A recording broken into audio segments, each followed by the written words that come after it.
What if the deadliest killer of the 20th century didn't fire a single shot, but used silence, starvation, and ideology to murder his own people? This is the true story of how one man turned a nation into a graveyard and why the world let him. It began with a strange, uneasy kind of celebration. On a hot morning in mid-April of 1975, the city of Phnom Penh trembled beneath the roar of diesel engines and the crunch of tank treads rolling down the boulevards. Thousands of people poured into the streets to greet them, waving white cloths and smiling, exhausted but relieved.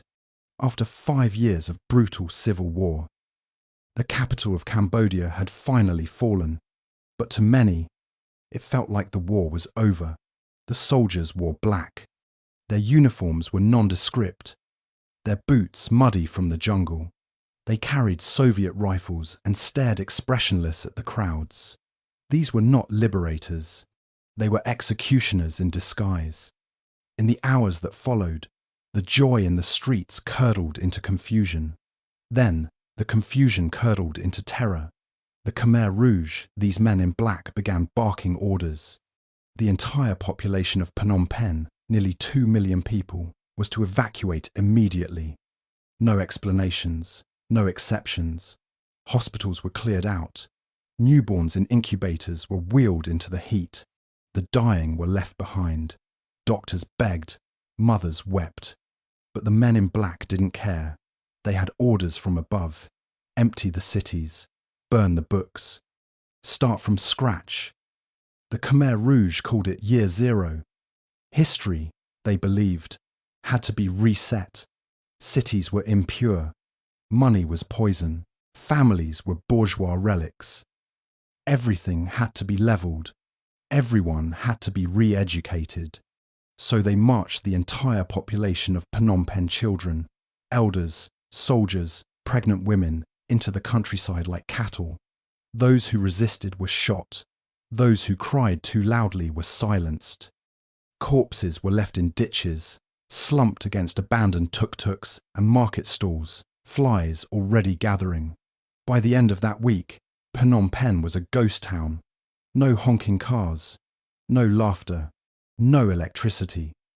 The once bustling capital was now a silent skeleton, and in its place, a new Cambodia was being born, one where identity, memory, and humanity itself would be crushed beneath the boots of ideology. The Khmer Rouge did not come out of nowhere. They had risen from the shadows of colonialism, civil war, and Cold War chess games. But to most Cambodians that morning, they were still an enigma. Their leader, Pol Pot, was a mystery. His name had only recently emerged in rumours. Few knew what he looked like. Fewer still understood what he believed.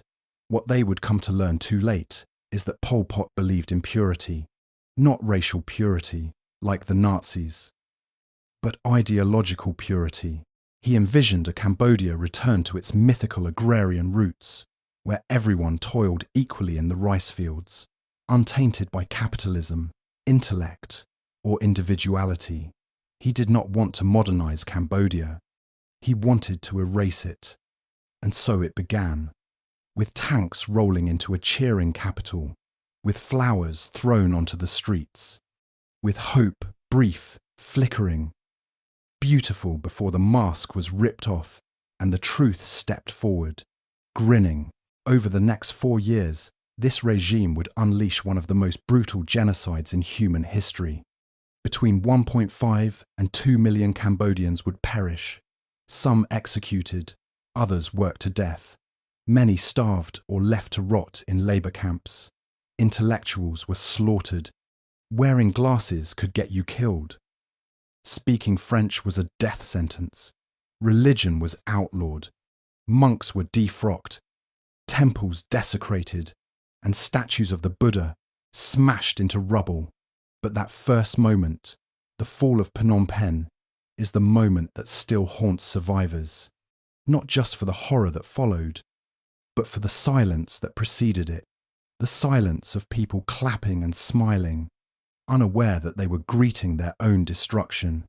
The silence of the international community, watching from afar and doing nothing. The silence of the world, even as the killing fields began to fill. There are images, if you dare to look, grainy footage of the black-clad soldiers marching down Monivong Boulevard, a nurse holding a baby with nowhere to go, a boy in tattered clothes staring into the camera, his eyes already emptied of childhood. These are the echoes of that day, the welcome that wasn't, the liberation that was a lie. Phnom Penh did not fall in a day. It fell in spirit, in memory, in soul, and from its ashes rose a regime that believed freedom was weakness, love was betrayal, and silence was survival. Welcome to hell on earth. Welcome to the beginning of the nightmare. Welcome to year zero. He was born Saloth Sa, a boy from a small rural village in northern Cambodia, where rice paddies stretched toward the horizon and monks in orange robes wandered barefoot through dusty roads. No one could have imagined that this quiet, curious child would grow into a man whose name would be whispered with fear, rage, and mourning. But the seeds of genocide do not always sprout in fire, they begin, sometimes, in the soft soil of idealism.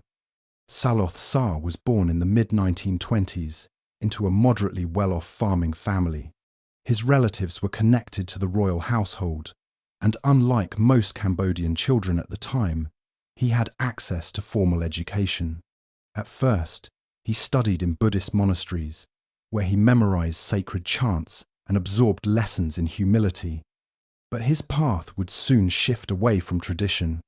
In his teenage years, he was sent to Phnom Penh and then to Saigon for further schooling. His grades were unremarkable, but he showed a quiet discipline. Then, in the late 1940s, a pivotal opportunity arose. He was selected to study abroad in France.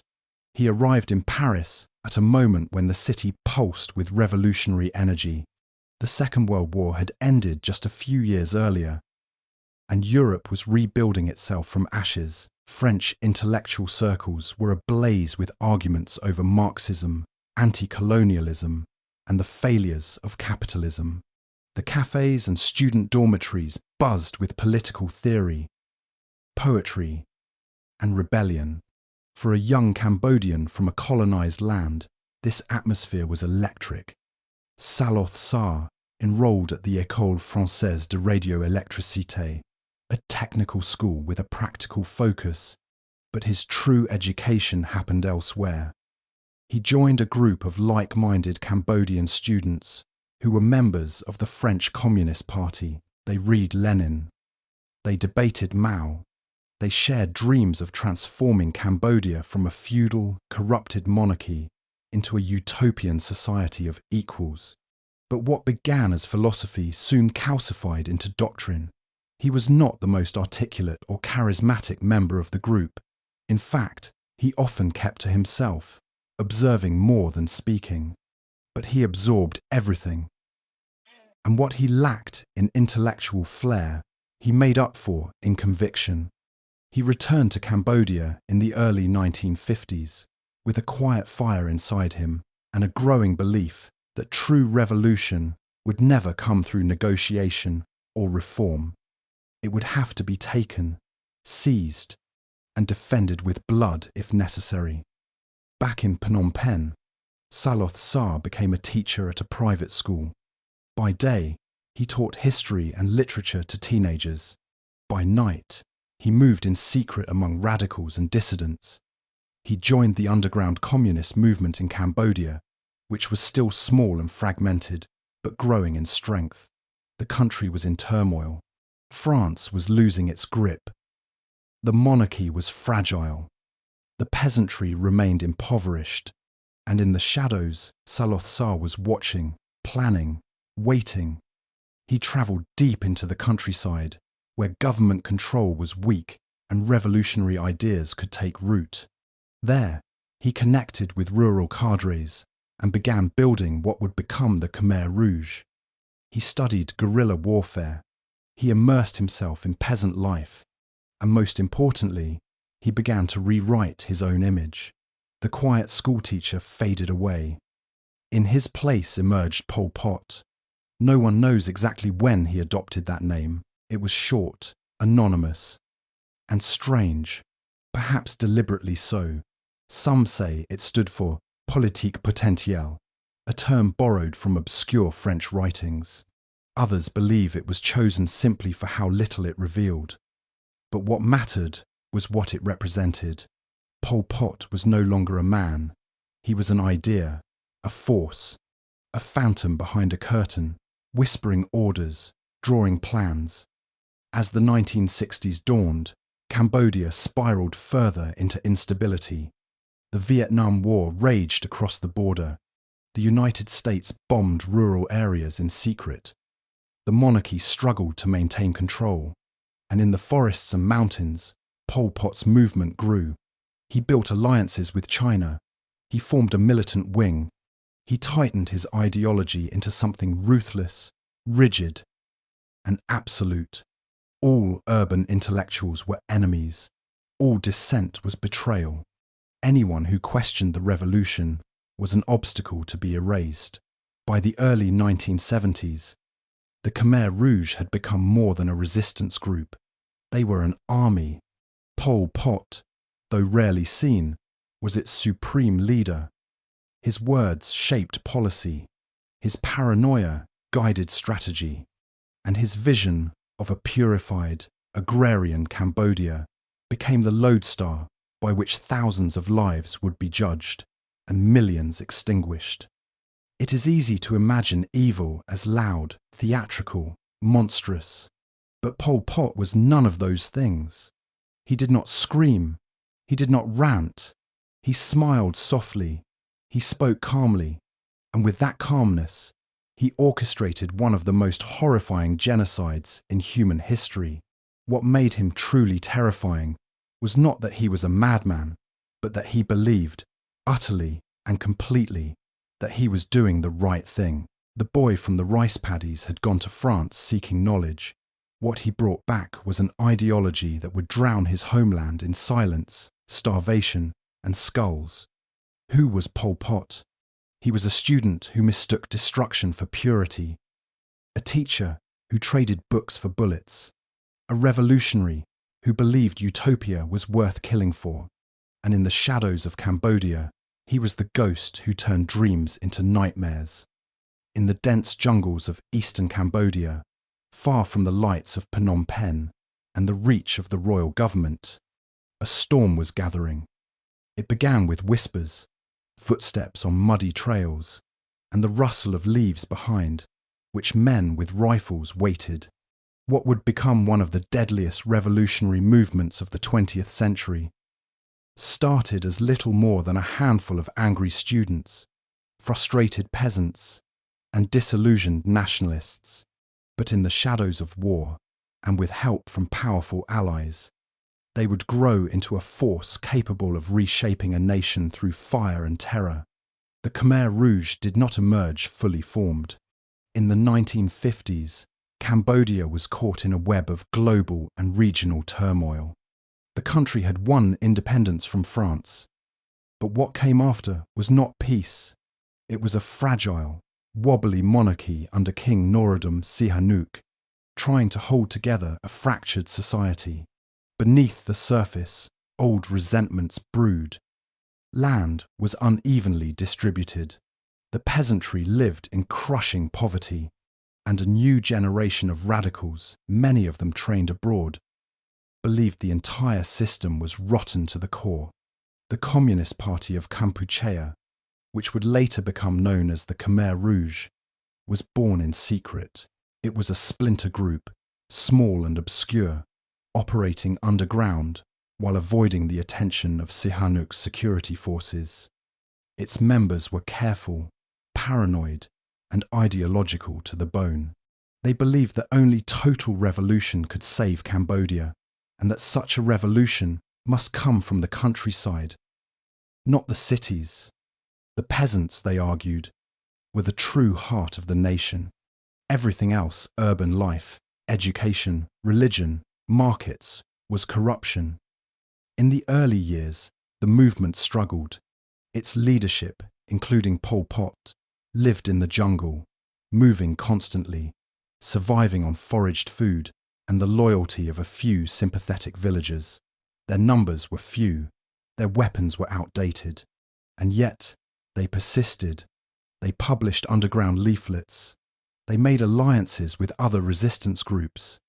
And most importantly, they watched, they waited, because history, they knew, was tilting in their favor. As the 1960s unfolded, the fires of the Vietnam War began to creep across Cambodia's borders.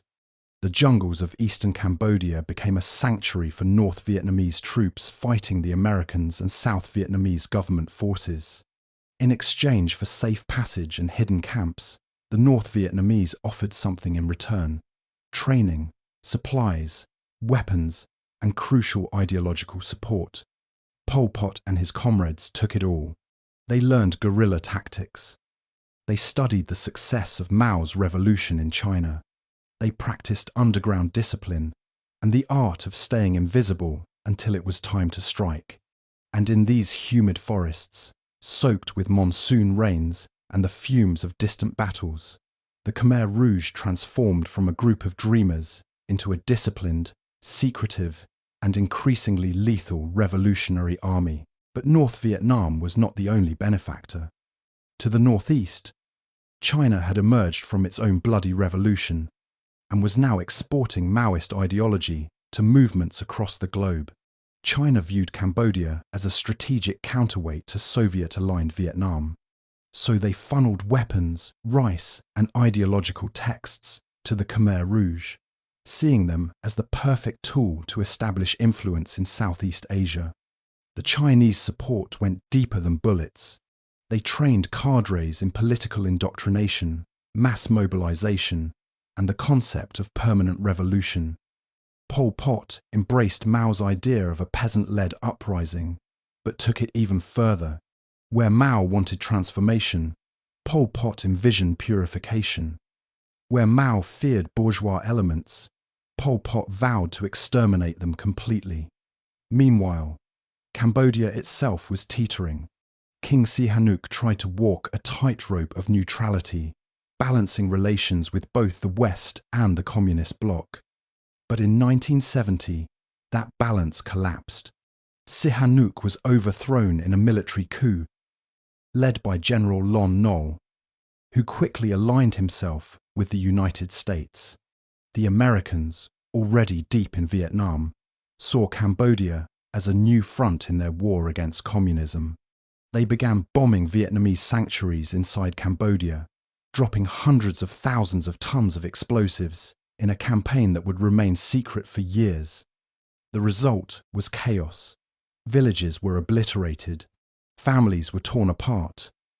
Peasants who had no stake in any ideology suddenly found their homes reduced to craters, and into that vacuum stepped the Khmer Rouge, offering vengeance, simplicity, and a new kind of order. The bombs, more than any pamphlet or promise, swelled the ranks of the rebels. For every crater, a new recruit. For every funeral, a deeper hatred. By the early 1970s, the Khmer Rouge had moved beyond guerrilla attacks. They now held territory, operated schools and hospitals in the zones they controlled, and governed with a brutal efficiency. Their reputation for violence grew. So did their secrecy. Cadres were trained to obey without question. Dissent was crushed internally. The leadership remained hidden. Even those who fought for the Khmer Rouge often had no idea who Pol Pot really was. But the movement's rise was not just a military story. It was psychological. They exploited fear. They manipulated suffering. They positioned themselves as the only alternative to corruption, imperialism, and collapse. And for many Cambodians, especially in the countryside, that message struck deep. By 1975, they were no longer a fringe group hiding in the trees. They were at the gates of Phnom Penh. Their black uniforms, once tattered and forgotten in the forest, now marched in columns. Their rifles were no longer borrowed. They were Chinese supplied, gleaming in the Sunday. Their ideology, once scribbled in notebooks by candlelight, had hardened into a doctrine of absolute control. The Khmer Rouge had been born in silence and grown in shadows. Now they were ready to drag the entire country into darkness with them. What had begun as a small revolutionary dream was about to become a national nightmare, and the world, watching from afar, still did not understand what was coming. It began with silence, not the silence of peace, but the silence of something deeper, something emptied. On the morning of April 17th, 1975, the Khmer Rouge entered Phnom Penh. The city had already endured years of siege, hunger, and war. And as the soldiers marched in, dressed head to toe in black, many welcomed them with cautious relief. The war, they thought, was over. The nightmare, they hoped, was ending. But the nightmare was just beginning. Within hours, loudspeakers crackled to life. Orders were shouted. Flyers were thrown. Then came the marching. The Khmer Rouge had not come to govern a nation. They had come to erase one. Their first command was absolute, the complete evacuation of every city. Not just in Phnom Penh, but in Battambang, Siem Reap, Kampong Cham, every urban centre across Cambodia. The reason given was thin. The Americans, they said, were going to bomb the cities. It was a lie. But by then, the people had seen enough of war to believe anything. Hospitals were cleared. Patients with open wounds were told to walk. Newborns were carried in arms. Old men in wheelbarrows. No one was spared. Soldiers, civil servants, shopkeepers, artists, monks, children. Millions were forced at gunpoint to leave everything behind. Families packed what they could carry. A pot, a blanket, a photo, a bag of rice. They locked their doors without knowing they would never return. On the highways leading out of Phnom Penh, the crowd stretched for miles. There were no cars. There were no buses. Just a tidal wave of humanity moving under the blazing sun. Barefoot, silent, terrified. Along the way, people collapsed from exhaustion. Mothers gave birth in ditches. The elderly died where they stood. Those who asked questions were shot. Those who tried to return were executed on the spot. The Khmer Rouge called it Year Zero. To them, history had ended. The clock had been reset. Cambodia would begin again, not as a country of culture and complexity, but as a purified society of peasants. Every trace of modernity was to be destroyed. Currency was abolished. The real, Cambodia's national money, was declared worthless. Banks were emptied and burned. Markets were shut down. There would be no trade, no buying or selling, no salaries, no profit. Religion was banned. Monks were disrobed, temples desecrated, and Buddha statues shattered. Praying was considered counter-revolutionary. Anyone caught with a religious object, a rosary, a scripture, even a photograph of a monk was subject to execution. The soul, like the body, belonged to the state now. Education was forbidden. Schools were closed. Books were burned. Universities were turned into barracks or prisons. Professors and teachers vanished, often murdered in secret. Even the ability to read was dangerous. To wear glasses was to mark yourself as an intellectual, and that alone could mean death. Knowledge was the enemy. The mind was a threat. Family ties were severed. Husbands and wives were separated and placed in different labour camps. Children were taken from their parents and sent to be raised by the state. Loyalty to the revolution replaced loyalty to blood. Children were taught to report their families for any sign of disobedience. Some watched as their own parents were beaten, imprisoned, or killed. all in the name of progress. Entire cities were left to rot. The once bustling streets of Phnom Penh, alive with bicycles, street vendors, and laughter, became a ghost grid. Grass sprouted through cracks in the pavement. Stray dogs wandered through abandoned markets. Silence settled over crumbling buildings like a burial shroud. The capital, emptied of life, stood as a monument to the death of civilization. In its place, the Khmer Rouge envisioned a country of rice fields and sweat. The entire population was forced into collective farms. They worked from before sunrise until after dark, planting rice by hand, digging canals, building dikes. The sick were given no medicine. The weak were punished. Meals consisted of watery rice, porridge, and starvation was common. Anyone who complained or even looked tired was labelled a traitor, and traitors disappeared. There were no courts, no trials, only judgment delivered with the butt of a rifle or the slash of a machete.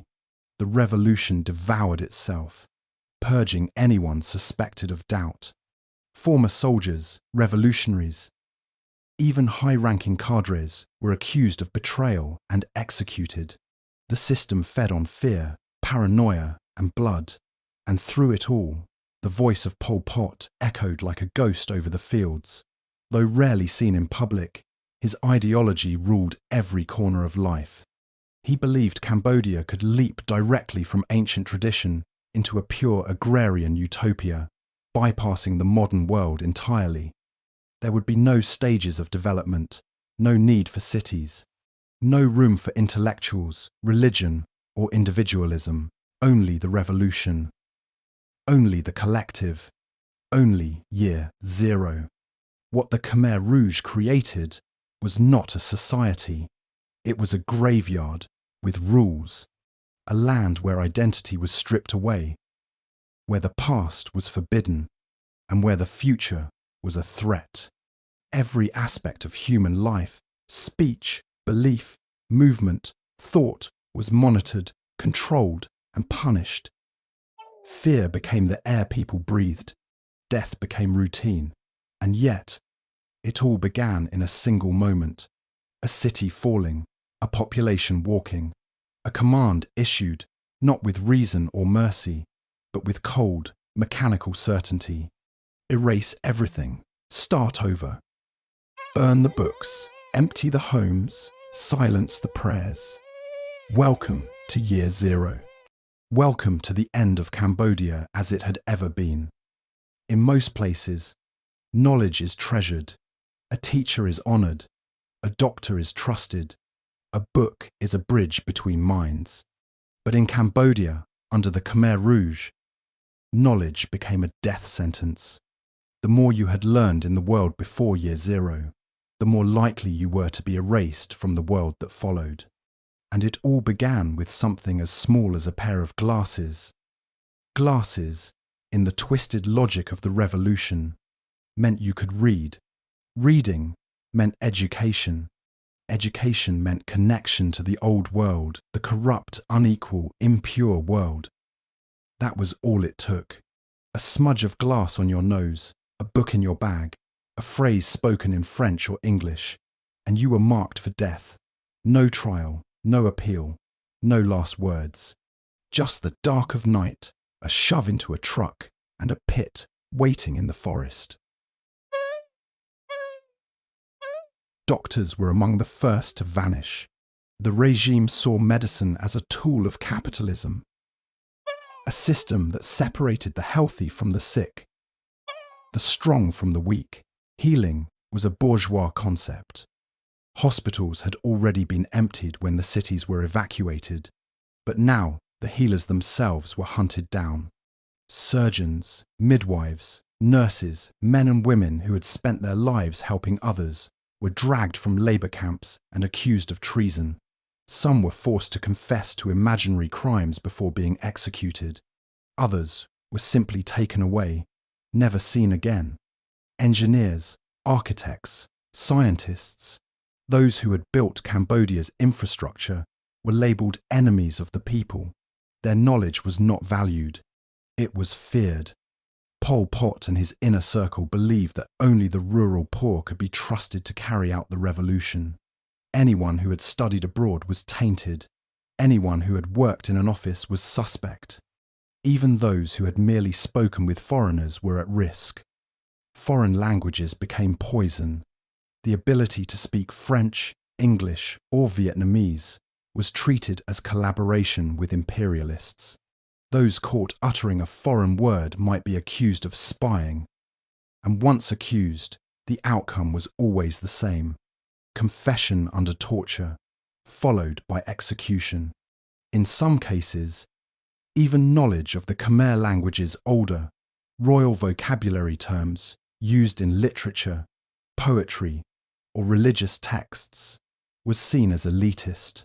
The regime enforced a simplified, stripped-down way of speaking, as if even language had to be purged of its beauty. Monks and religious scholars, once pillars of Cambodian society, were targeted relentlessly. Buddhism had been a cornerstone of Cambodian life for centuries, but now it was an obstacle to ideological purity. Monasteries were emptied, monks were forced to disrobe, humiliated in public, and either re-educated or executed. Pagodas were turned into pigsties, storehouses, or military outposts. The sacred became profane, the spiritual became criminal. Children were not spared. In fact, the regime saw children as its most valuable tools. They could be moulded, trained, weaponized. The Khmer Rouge separated children from their families and placed them in special camps where they were taught to obey the state above all else. These child soldiers were instructed to spy, to report, even to kill. Some watched their parents be dragged away and said nothing. Others pointed them out. The revolution demanded loyalty, and loyalty meant betrayal. School teachers were among the most pitied and most feared. They had once been trusted with shaping young minds. Now they were dragged from the fields and interrogated. What did you teach? The cadres would ask. Who did you serve? The wrong answer, or even a pause, could be fatal. Many teachers tried to hide their pasts, pretending to be farmers or labourers, but their soft hands, their posture, their way of speaking, these subtle cues betrayed them, and the fields where they once taught children how to write became the fields where they were buried. Books, too, were hunted. Libraries were burned. Private collections were confiscated and turned to ash. Religious texts, medical journals, historical records, all were destroyed in the name of purity. The regime believed that a society needed no memory, no art, no past, only obedience, only silence, only labour. And behind it all was fear, not just fear of death, but fear of thinking. To think was to question, to remember was to rebel. So people trained themselves to forget, to speak only what was safe, to keep their heads down, their thoughts blank. This was not just murder, it was erasure. The purging of knowledge was not accidental. It was not the byproduct of chaos. It was policy, deliberate, methodical, total. Pol Pot and his cadres believed that Cambodia could only be reborn if everything that had come before was destroyed, including the very idea of knowing. The country did not just lose its scholars, scientists, and artists. It lost its memory. It lost its soul. In most revolutions, the educated are celebrated as agents of change. In this one, they were hunted as enemies of perfection. And so Cambodia became a land where silence replaced scholarship, where fear replaced thought, and where an entire generation grew up in the ruins of what had once been wisdom. It is one thing to kill people. It is another to kill their ideas.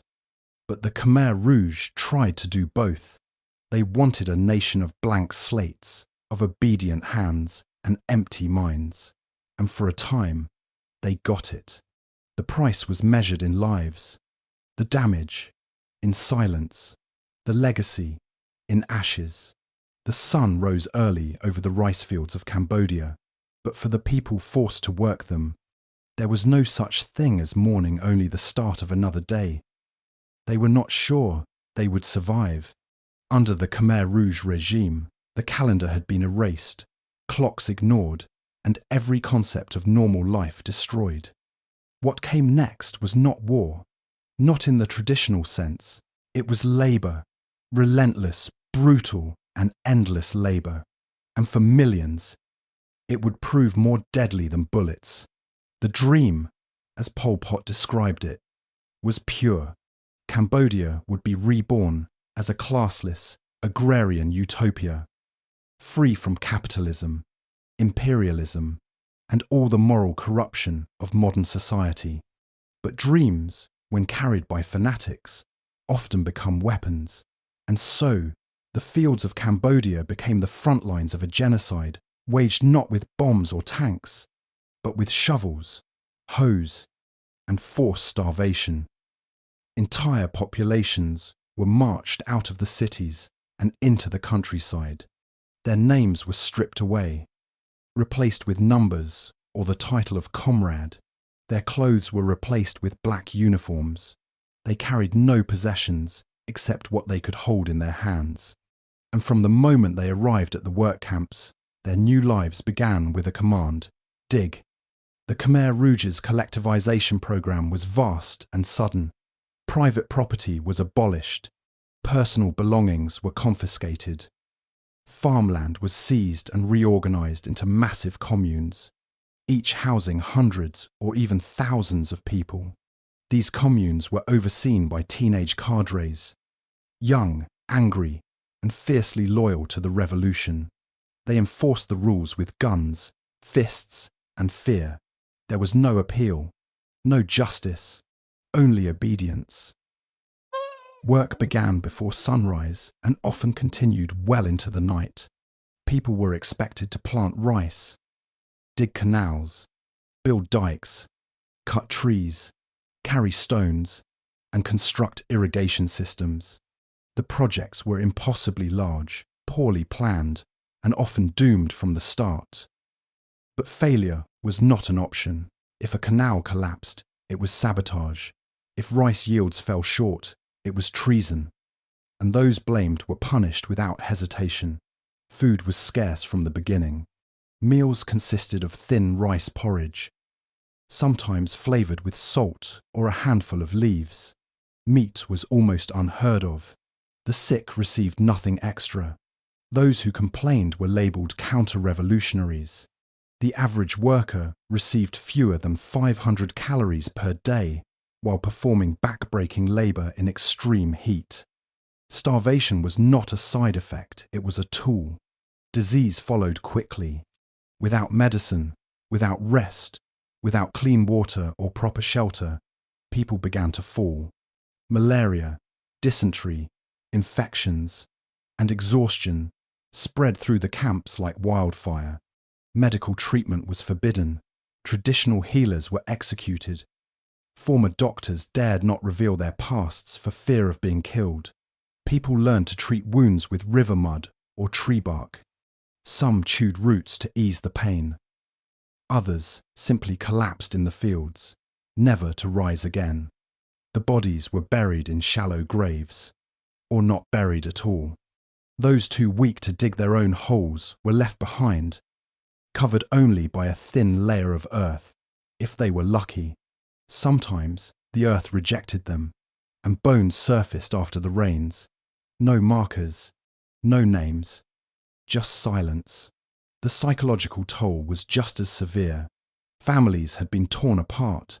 Parents and children were separated. Husbands and wives were forbidden from showing affection. Love itself was treated as a betrayal of the revolution. Every emotion was dangerous. Every whisper could be overheard. People learned to speak in coded glances, to cry only in the dark, to hide their memories deep inside, to trust no one, not even their own children, who had been re-educated to view loyalty to the regime above all else.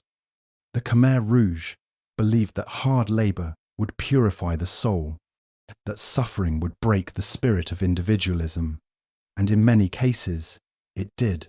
People forgot their old names, forgot their birthdays, forgot the taste of real food or the feel of clean clothes. They became shadows, drifting through fields of rice and death, too weak to speak, too afraid to stop. But some resisted quietly, desperately.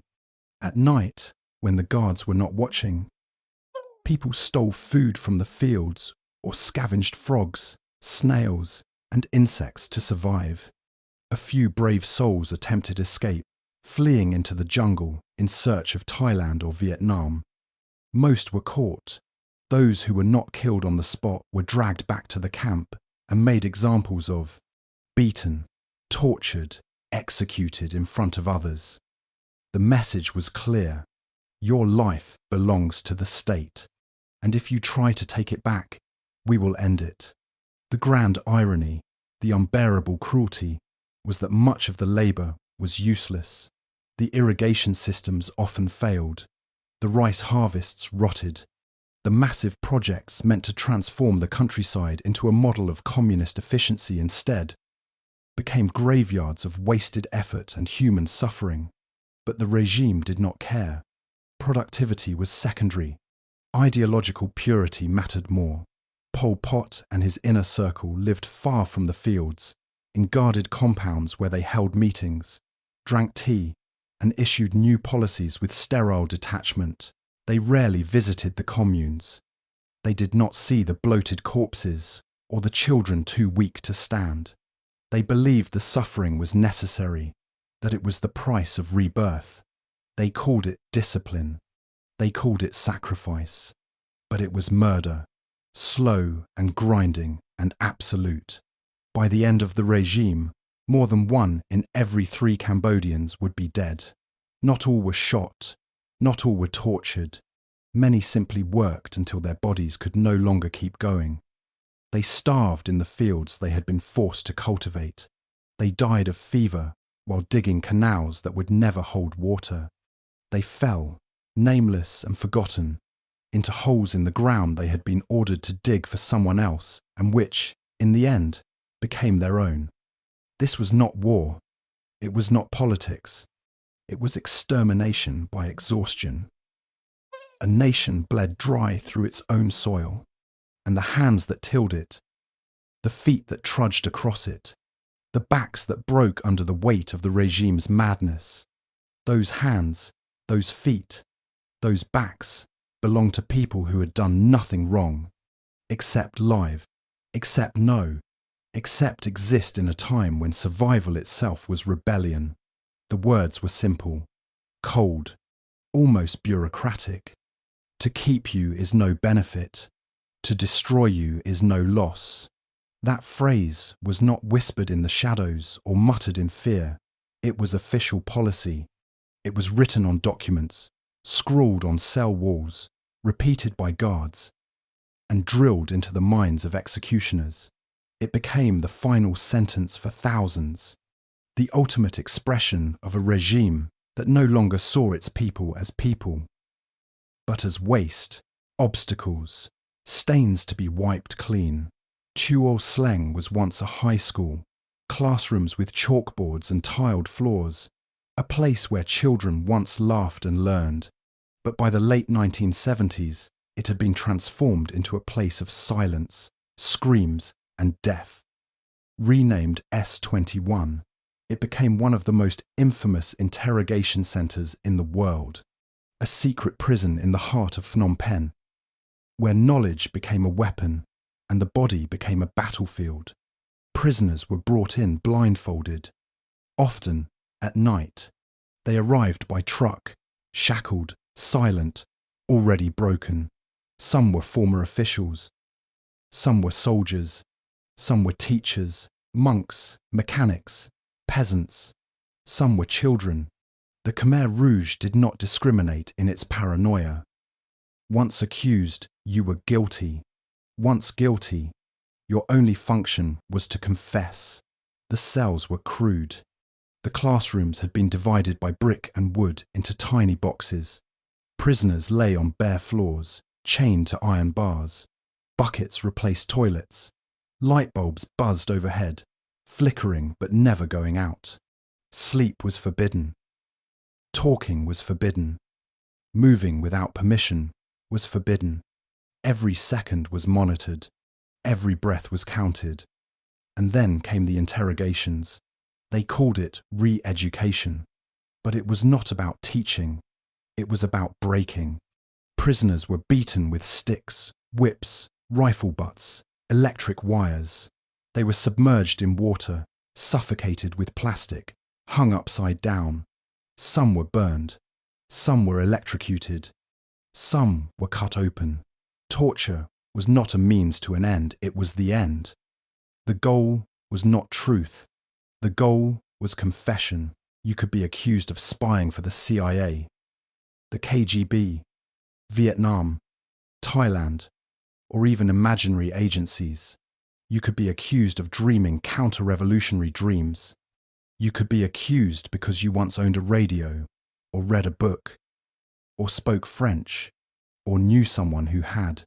You could be accused because your name appeared in someone else's confession, a confession made under torture, a confession they would do anything to stop.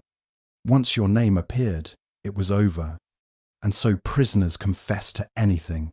They signed documents they could not read. They gave names of people they had never met. They made up stories, plotted fake conspiracies, invented sabotage. Anything to end the pain.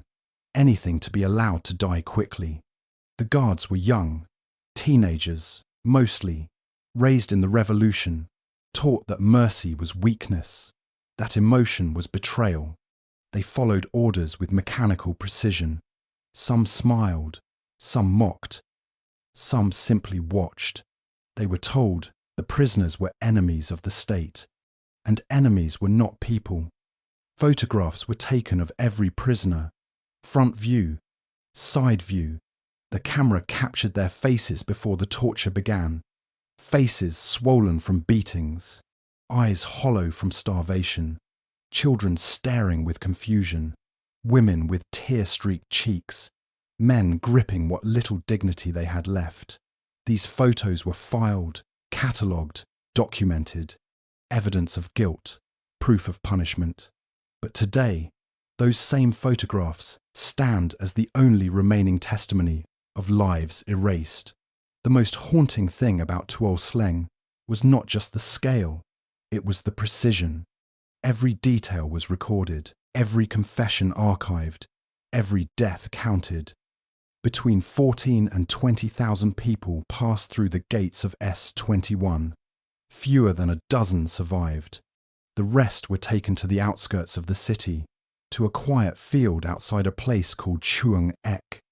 There, in the early morning light, trucks would arrive. Prisoners were told they were being relocated. Some even believed it. They were led off the trucks, hands tied, eyes blindfolded. A generator was run to mask the noise. Loud music played from speakers. The guards lined them up near open pits. And then the killing began. Bullets were expensive. So the Khmer Rouge used hammers, axes, machetes, and sharpened bamboo. Infants were swung against trees. Mothers were forced to watch. Victims were buried alive if they didn't die fast enough. The killing fields, they were called, but they were not fields anymore. They were graveyards without names, and still the phrase echoed. To keep you is no benefit. To destroy you is no loss. It was the purest expression of a system built on dehumanization. It meant your life had no meaning. Your death, no consequence. It meant you were a number, a threat, a liability. It meant your only value was in your disappearance. But even in that darkness, small acts of defiance survived. Prisoners carved messages into the walls. Some wrote prayers. Some etched the names of their children. Some left warnings for anyone who might one day see. A final cry, a desperate hope that the world would remember. Today, Tuol Sleng stands as a museum. The photographs still hang. The cells remain. The bloodstains have faded, but not disappeared. The silence is still there. And if you walk through those rooms, if you look into the eyes of those photographs, you can almost hear it, not the screams, but the absence, the void left behind when humanity is stripped away. The genocide of Cambodia was not faceless. It was intimate, personal. It did not rely on distance or machines. It relied on people, face to face, hand to hand, choosing to believe that another person's life had no worth. That is what made it so terrifying. Not the scale of the violence, but the ordinariness of it. The schools turned into slaughterhouses. The neighbours turned into spies. The children turned into killers. To destroy you is no loss. That phrase did more than justify murder. It created a universe where death was routine and life was irrelevant. And once that universe was built, it did not take long to fill it with the dead. There are places in this world where the earth does not grow crops, where the trees stand too still, and the wind seems to whisper names no one alive remembers. In Cambodia, those places are called the killing fields. To step into them is to feel the weight of ghosts pressing against the air, not in fear, not in rage, but in silence. A silence so heavy it feels like the ground itself is holding its breath. These are not battlefields. They are not marked by monuments or statues of victory. They are places where life was undone by cruelty and where the soil still remembers. Across Cambodia, thousands of mass graves scar the countryside. They are not hidden. Many lie just beyond the reach of cities, in places that once seemed ordinary. Rice paddies, orchards, schoolyards, forests. But during the reign of the Khmer Rouge, they became execution sites. More than 200 of them have been discovered, and they hold the remains of over 1 million people, victims of a regime that turned extermination into routine. The most infamous of these fields lies at Choeung Ek, just outside Phnom Penh. Today, it is quiet. Butterflies drift over low grass. A tree leans gently in the breeze. But beneath the grass are bones. Beneath the tree are memories so brutal they defy understanding. The tree itself, called the killing tree, once served as a tool of execution. Babies were held by the legs and swung against its trunk while their mothers watched. The cries of the infants, the screams of the mothers, the laughter of the guards. It all happened there, in that peaceful-looking clearing. Nearby, pits still gape open. Some have been filled in. Others remain shallow craters in the earth. Scraps of clothing still surface after rains. Teeth, too, bones. Small fragments of people who vanished without names, without funerals, without anything except a spot in the dirt and the silence that followed. The victims were brought there by truck, blindfolded, hands tied. Most had come from Tuol Sleng or one of the countless other prisons and labour camps. They had been interrogated, tortured, starved, and now, at Choeung Ek, or fields like it, they were scheduled to die. Bullets were expensive, so the regime improvised. Victims were bludgeoned with axes, hammers, sharpened hose, or the butt of a rifle. Bamboo was turned into spears, palm branches into knives. Executioners were often teenage boys, trained to see mercy as weakness. They worked in shifts. Music blared from loudspeakers strung up in trees, not for inspiration, but to drown out the screams. The music was cheerful, patriotic, and over it, the killing went on. Some victims were forced to dig their own graves. Others were pushed into pits still half dug. They were often still alive when the earth covered them. Sometimes their fingers clawed at the dirt. Sometimes they groaned. The killers did not care. Death was the only outcome that mattered, and the faster they filled the pits, the faster they could return for more. The killing fields were not just places of execution, they were stages for terror, a message to the rest of the population. This is what happens to traitors, and in Cambodia under the Khmer Rouge, anyone could be a traitor. You could be executed for wearing glasses, for speaking French, for praying, for crying, for being hungry, for saying the wrong word, or nothing at all. There were no rules, only the illusion of order written in blood. Some fields, like Choeung Ek, have been preserved. Others have been swallowed by time.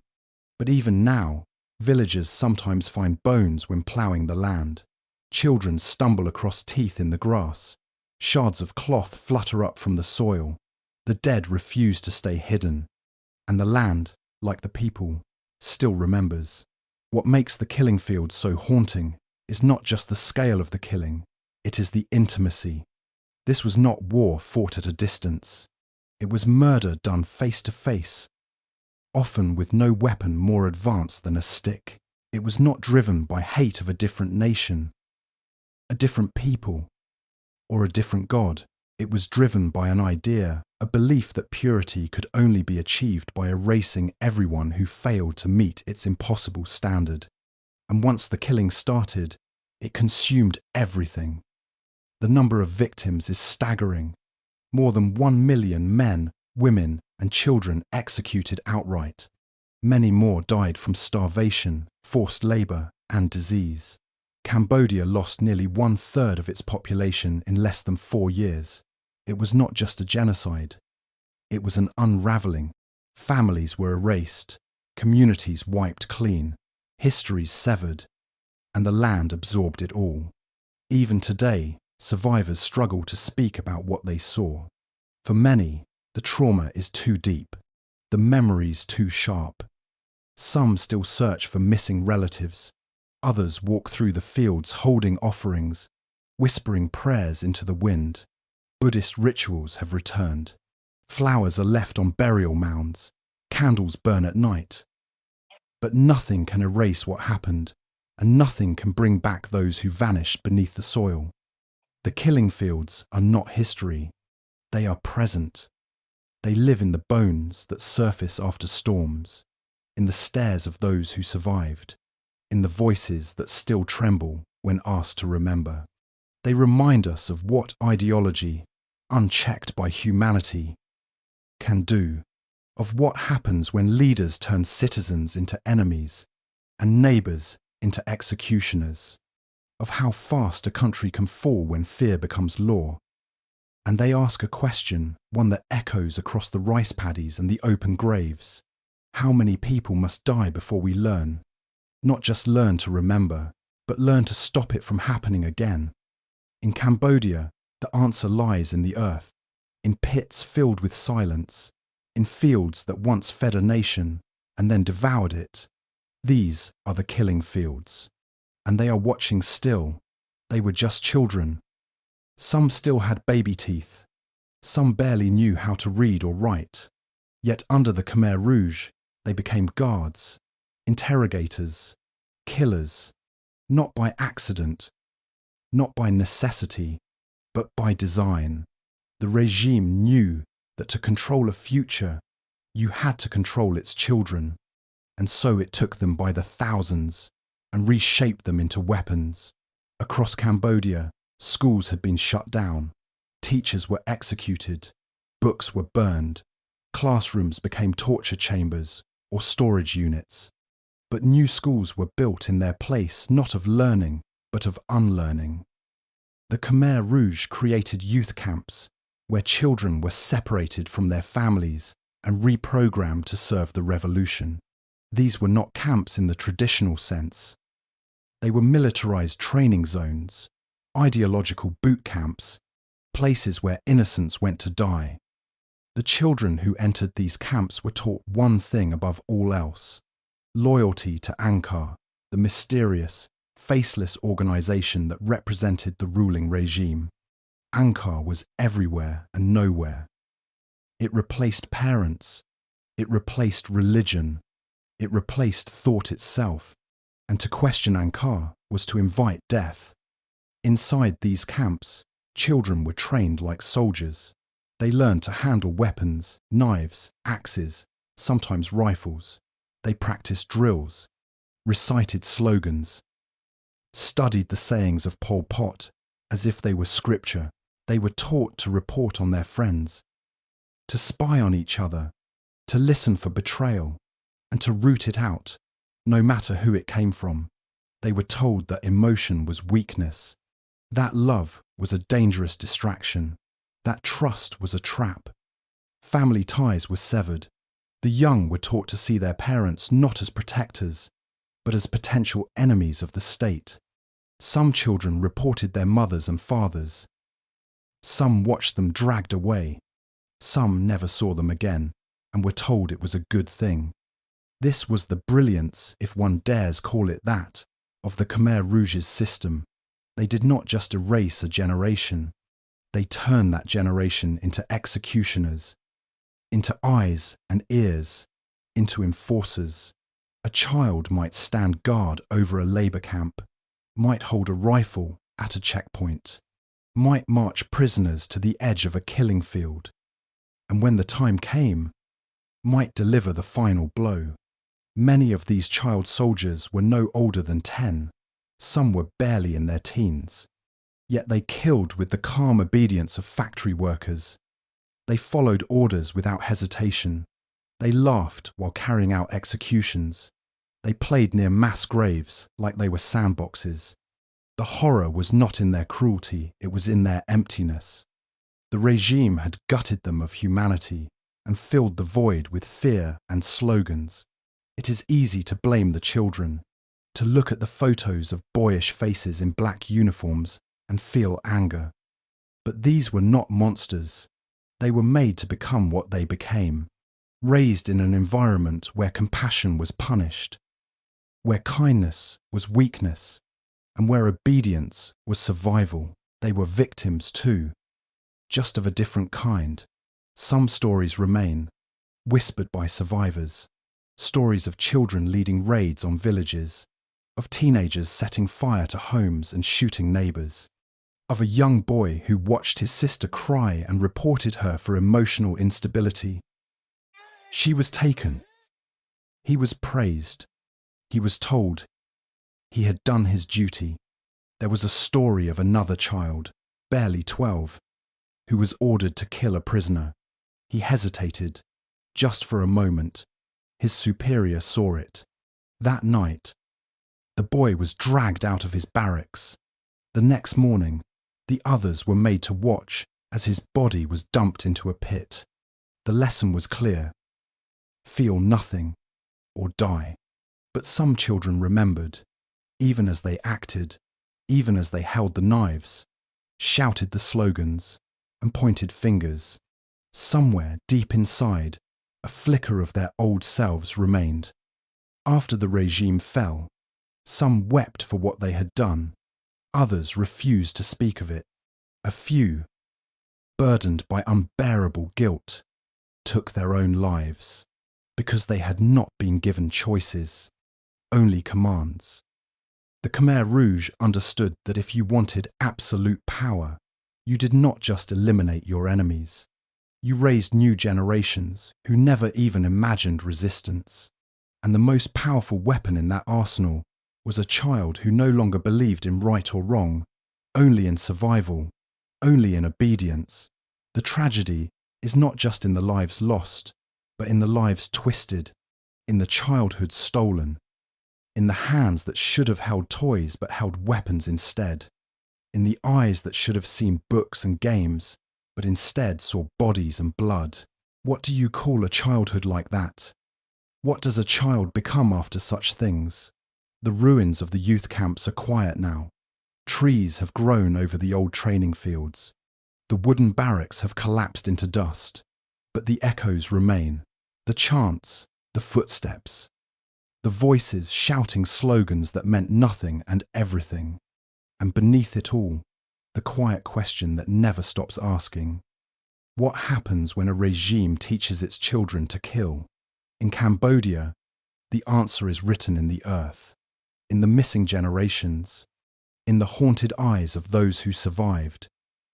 It is written in the stories no one wants to tell, and in the silence of those who never will. When the Khmer Rouge seized control of Cambodia, their war was not only against individuals, not only against the idea of modernity or knowledge, it was against memory itself, against identity, against culture.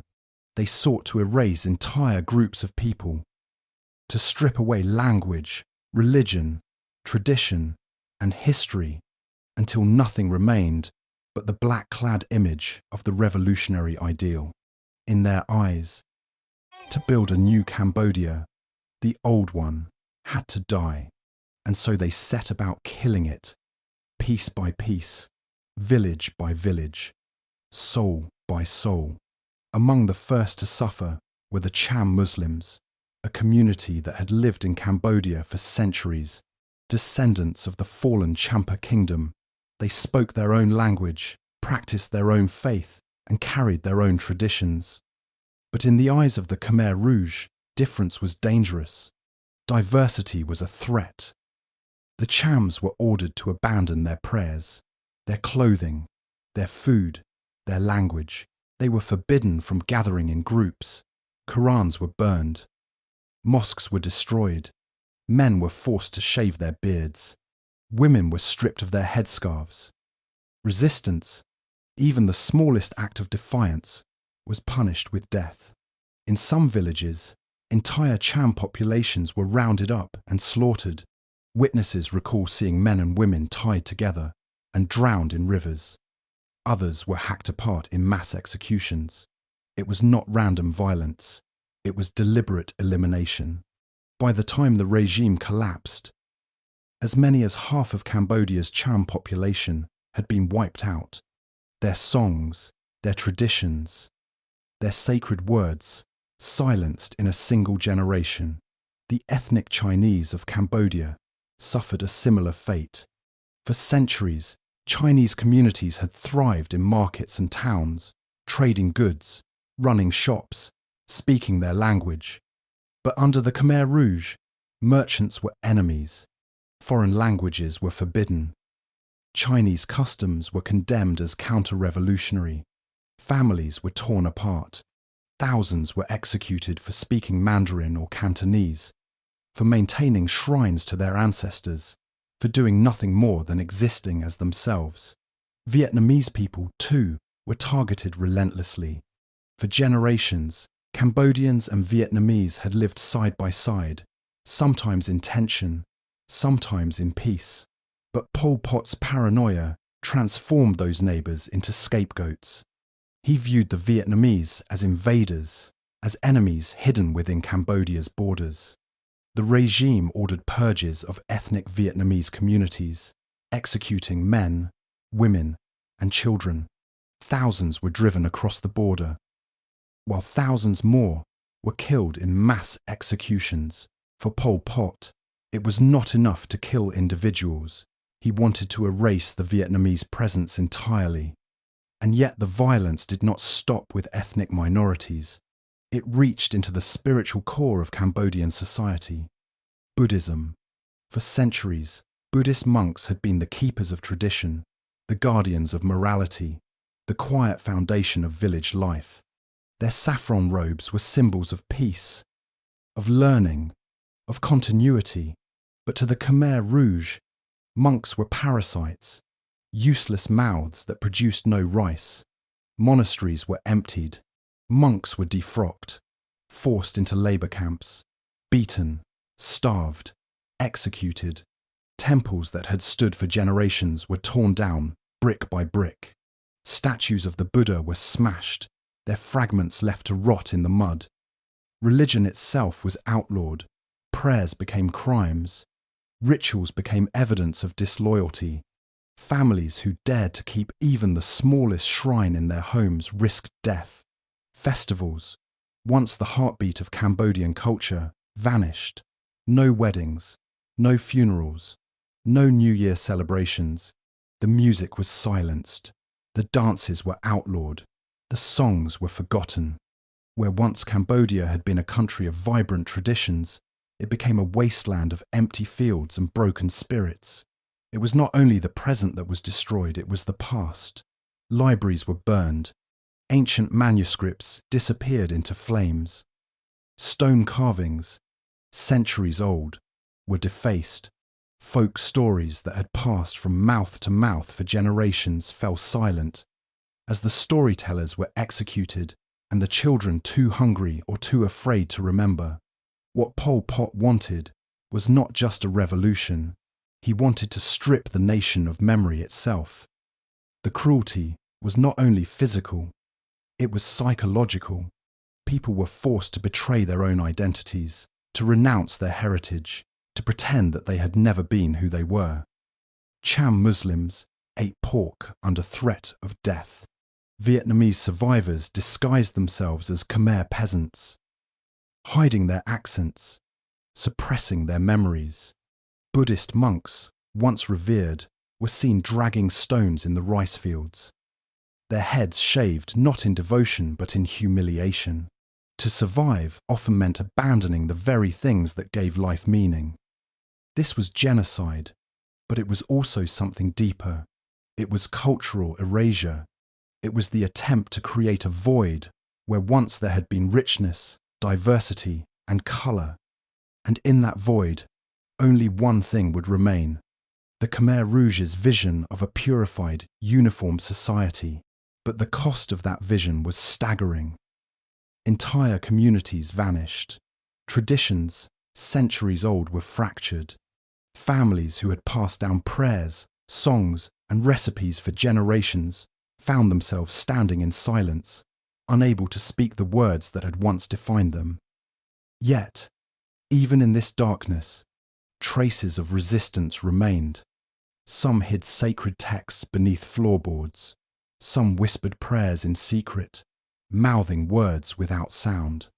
Some taught their children forbidden songs under the cover of night, ensuring that memory would not die, even if they did.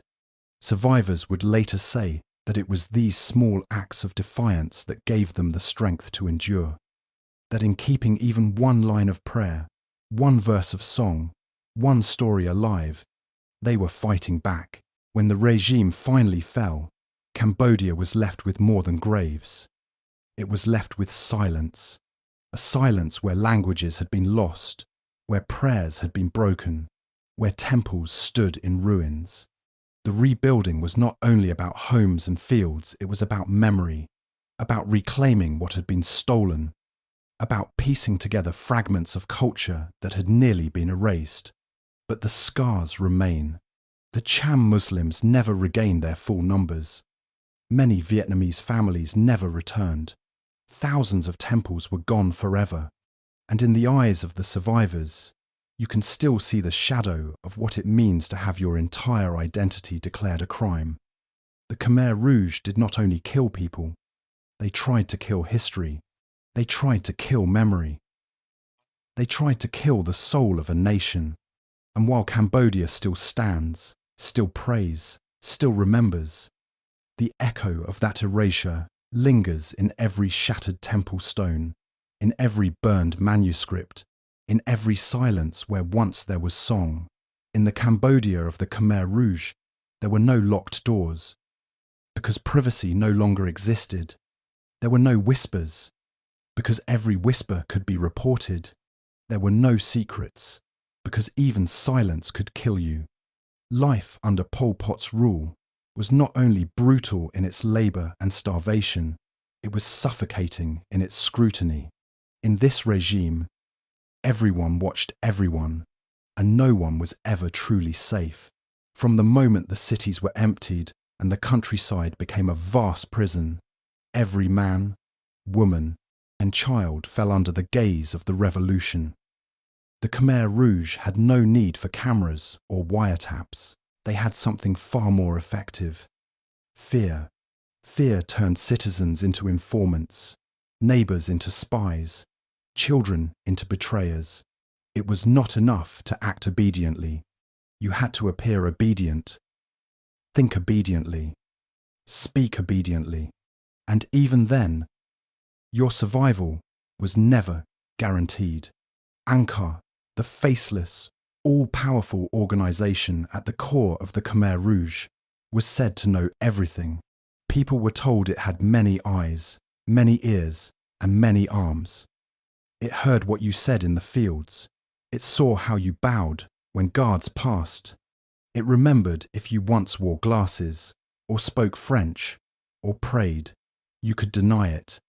You could plead. But if Angkar decided you were disloyal, you vanished. Sometimes overnight. Sometimes in the middle of the workday, when soldiers would call your name, and your body would never be seen again. Villages were reorganized into collective groups. These groups did everything together. Ate, worked, slept. Families were broken up and reassigned. Husbands and wives were separated.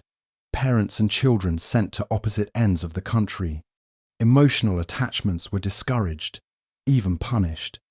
If you cried, someone might report you. If you looked too long at someone, that too might be suspicious.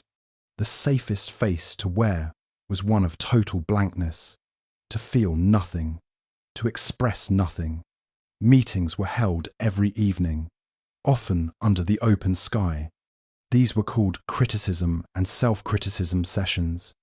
Each person was expected to confess their mistakes. Maybe they had failed to plant enough rice. Maybe they had thought selfish thoughts. Maybe they had looked too long at a bowl of food. After confessing, others in the group would criticize them, denounce them, humiliate them, and then it would be someone else's turn. It didn't matter if the confessions were true. It only mattered that people kept confessing. Because in this twisted game, guilt was survival.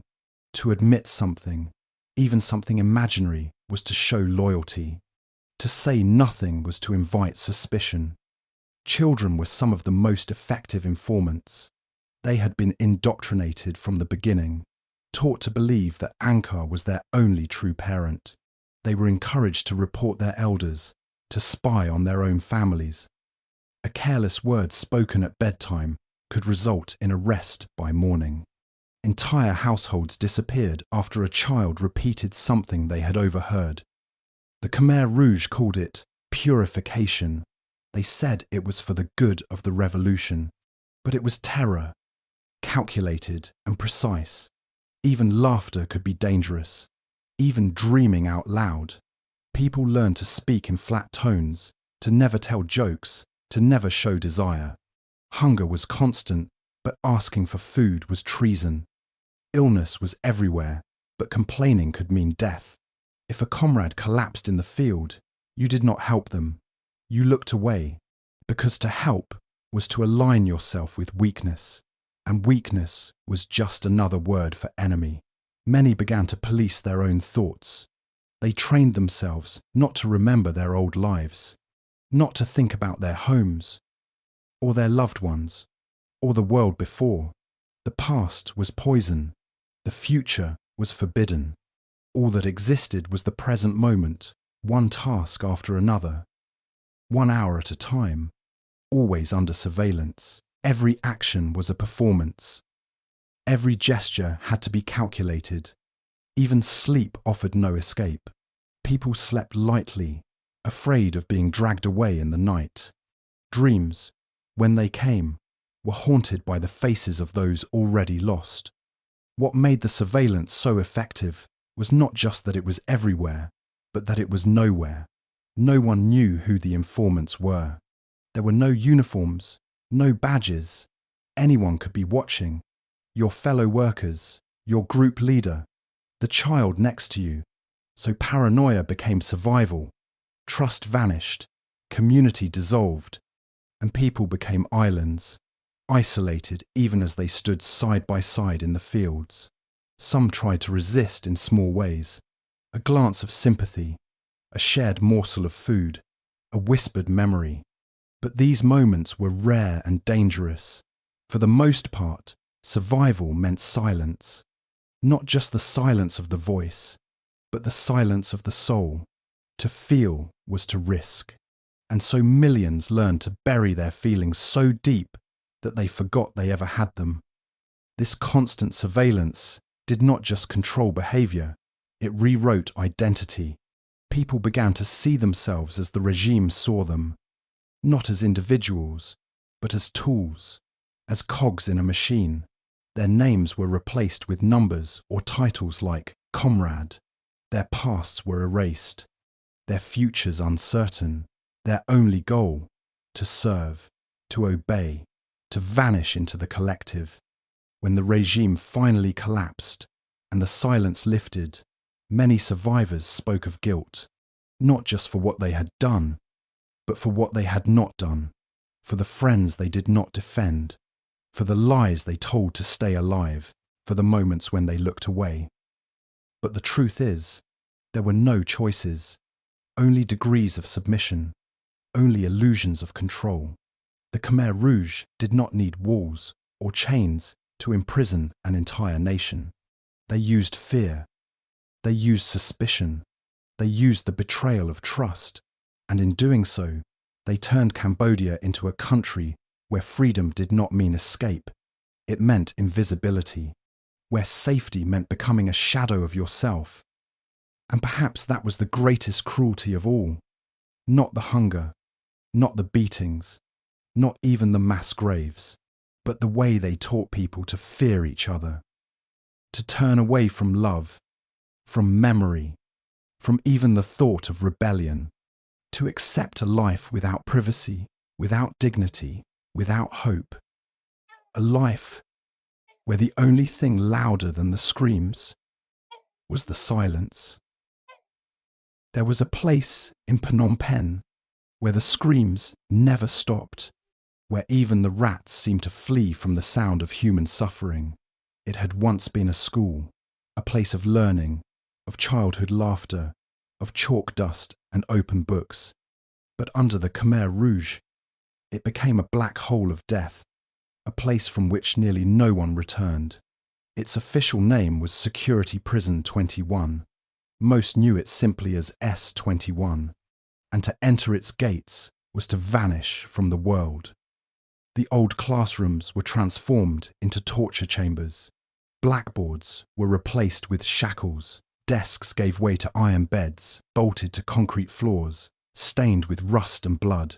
Barbed wire crisscrossed the balconies, not to keep people out, but to prevent prisoners from jumping to their deaths before the guards could extract their confessions. Because, at S21, death was not the beginning, it was the reward, the end of something far worse. Between the years of 1975 and 1979, nearly 17,000 people passed through those gates. They were accused of being traitors, spies, enemies of the revolution, but guilt had nothing to do with it. A word spoken wrong, a glance misread, a name written by someone desperate to save their own life. This was all it took. Mothers, teachers, soldiers, children, monks, even loyal party members.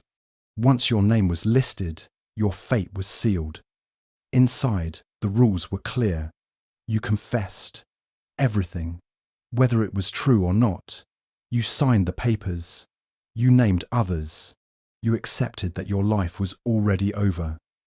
And still, they tortured you. The methods were as brutal as they were methodical. Beatings with electrical wires, waterboarding, nail extraction, burning, suffocation. Bodies were stretched until joints popped from sockets, genitals mutilated, wounds left open to fester. Some were stripped naked and chained to metal beds for days on end, left in their own filth, their screams echoing through the building like a chorus of agony. The torturers were not faceless monsters. Many were teenagers, boys and girls, once plucked from villages and taught that mercy was betrayal. They took notes, kept records, photographed their victims before and after. One by one, prisoners were forced to write pages and pages of confessions, filled with names of imaginary co-conspirators, plots, and treasons that never happened. The more you wrote, the longer you lived, but not much longer. Each confession ended the same way, with a signature, a fingerprint, and a one-way trip to the killing fields outside the city. Prisoners were loaded into trucks at night, blindfolded, hands tied behind their backs. They were told they were being transferred. In truth, they were driven to the edge of a mass grave and executed often with farm tools or blunt instruments to save bullets. Of the thousands who entered S21, fewer than 20 are believed to have survived. Fewer than 20. Some were kept alive to paint portraits of Pol Pot. Others were technicians or mechanics needed to maintain equipment. They lived because they were useful for a time. But even they lived with the constant terror of hearing their name called next. One of those survivors was a man named Bu Meng.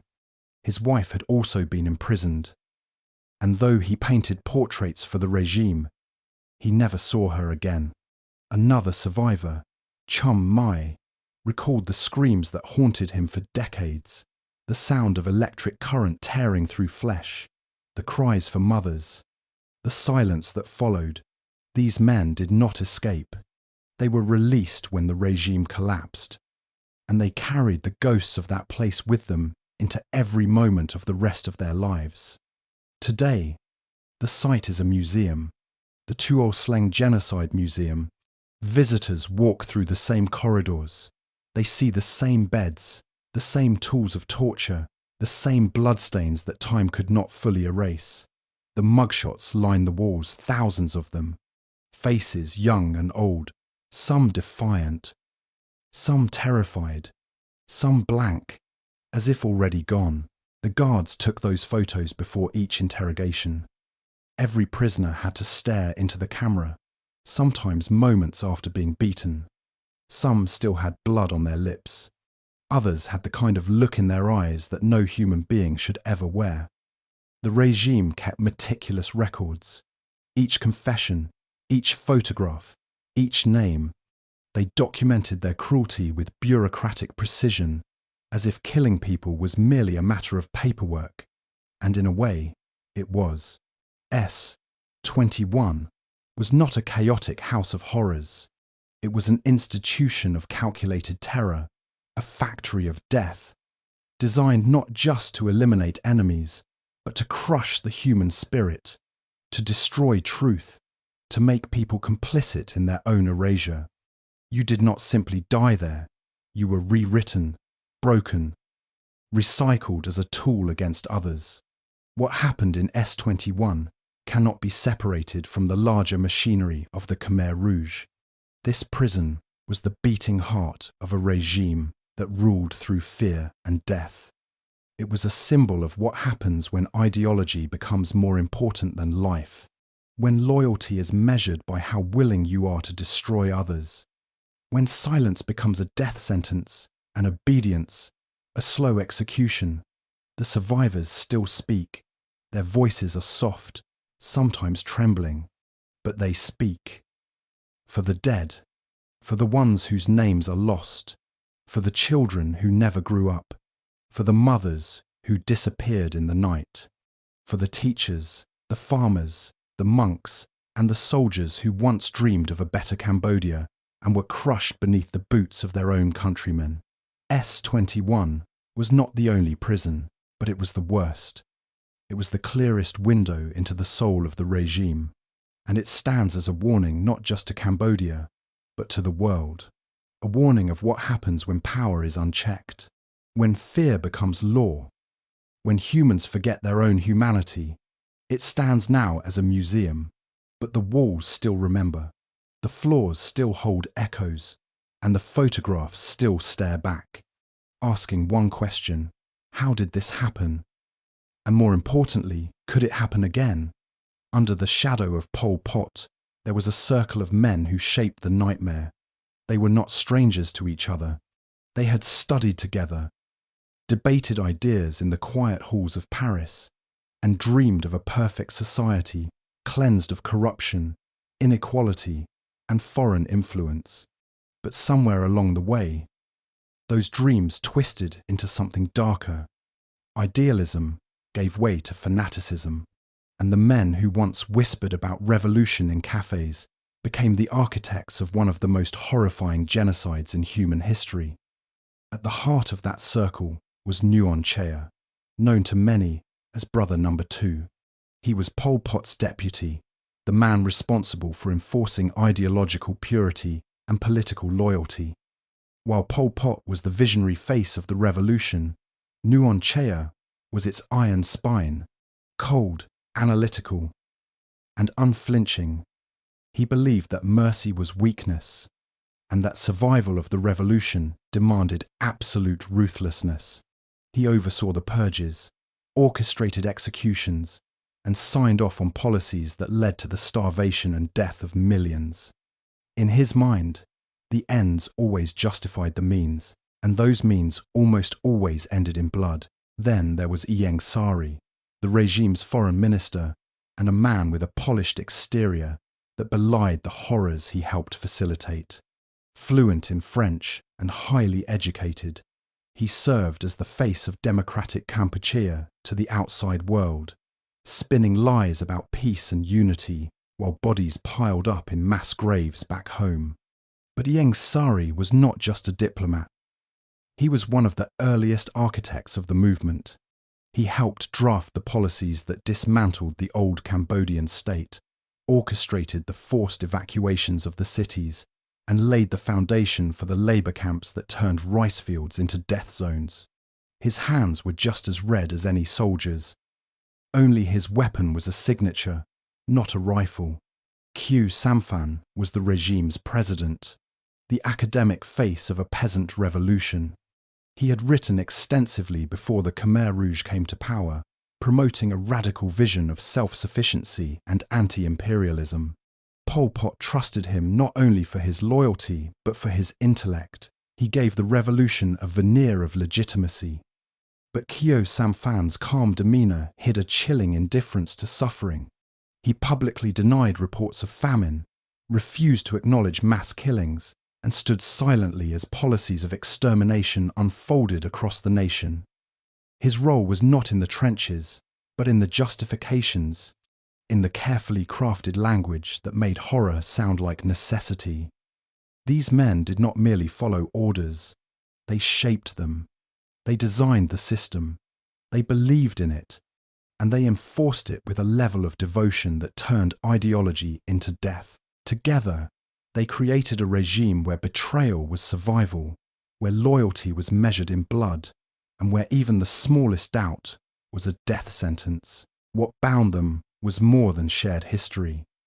It was shared purpose, a belief that the old world had to be completely destroyed to make way for the new, and if that meant killing a third of their population, so be it.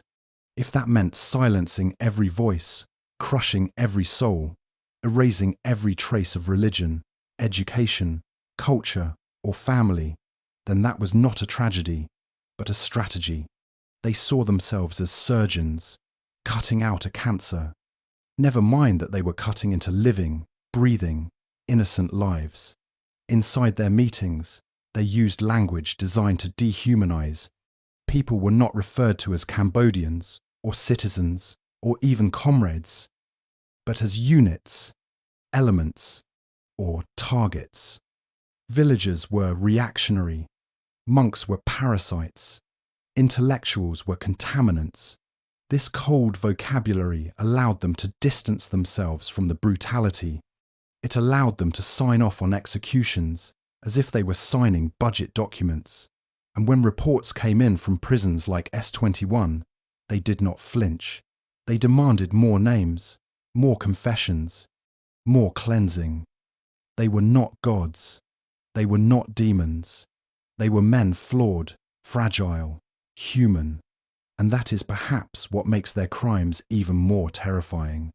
Because they believed, truly believed, that they were doing the right thing, that their revolution would lead to equality, independence, and prosperity. They believed that history would absolve them, but history did not. When the regime collapsed, and Vietnam invaded in late 1978. These men scattered.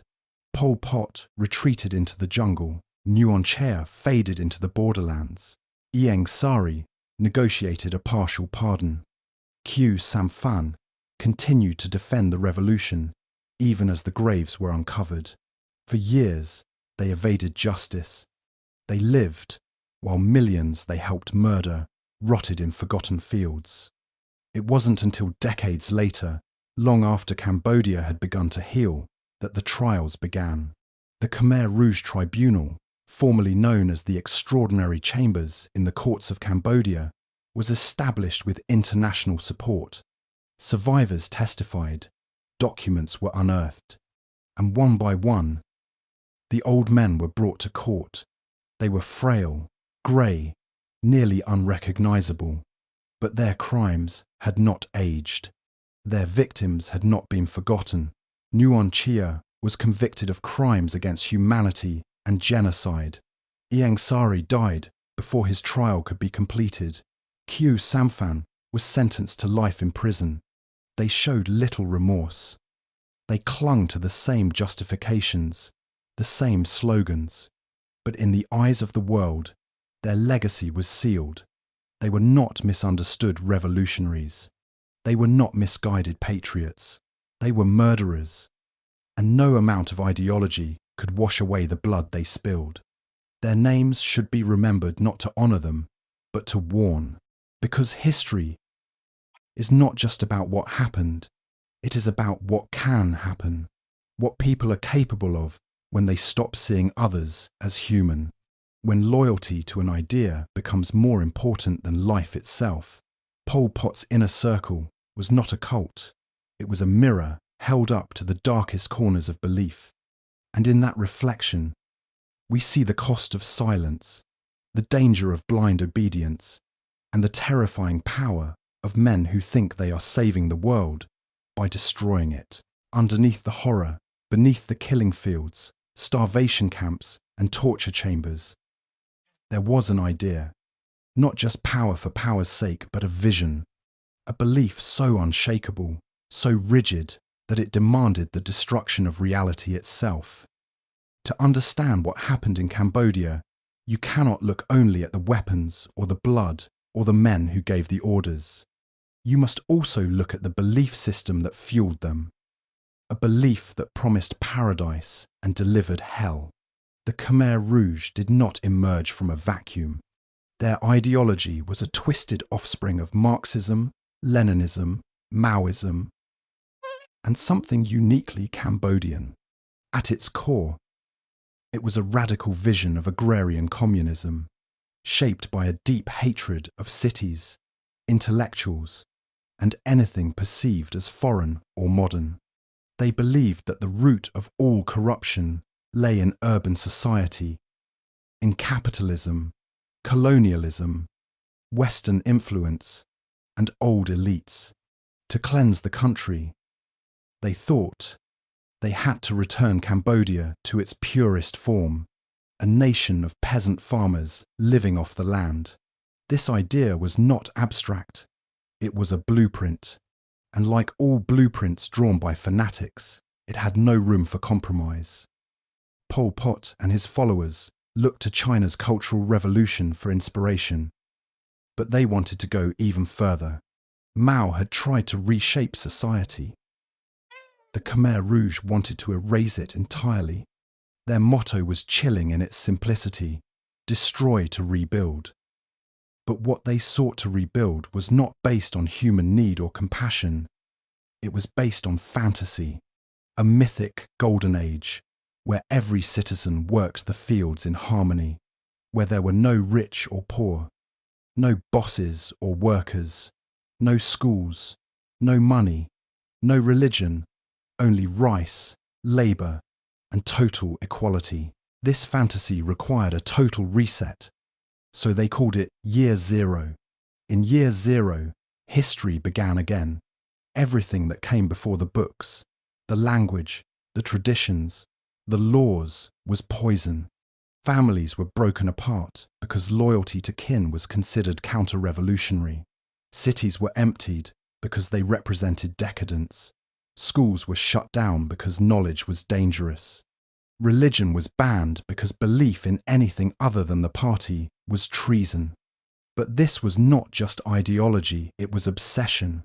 The Khmer Rouge became fixated on purity, not racial purity, but ideological purity. Anyone who doubted, questioned, or even appeared unsure became an enemy. And once you were labelled an enemy, your fate was sealed. It was a death cult wrapped in the language of revolution. They believed that Cambodia's salvation could only be achieved through sacrifice, not just of comfort or privilege, but of human lives.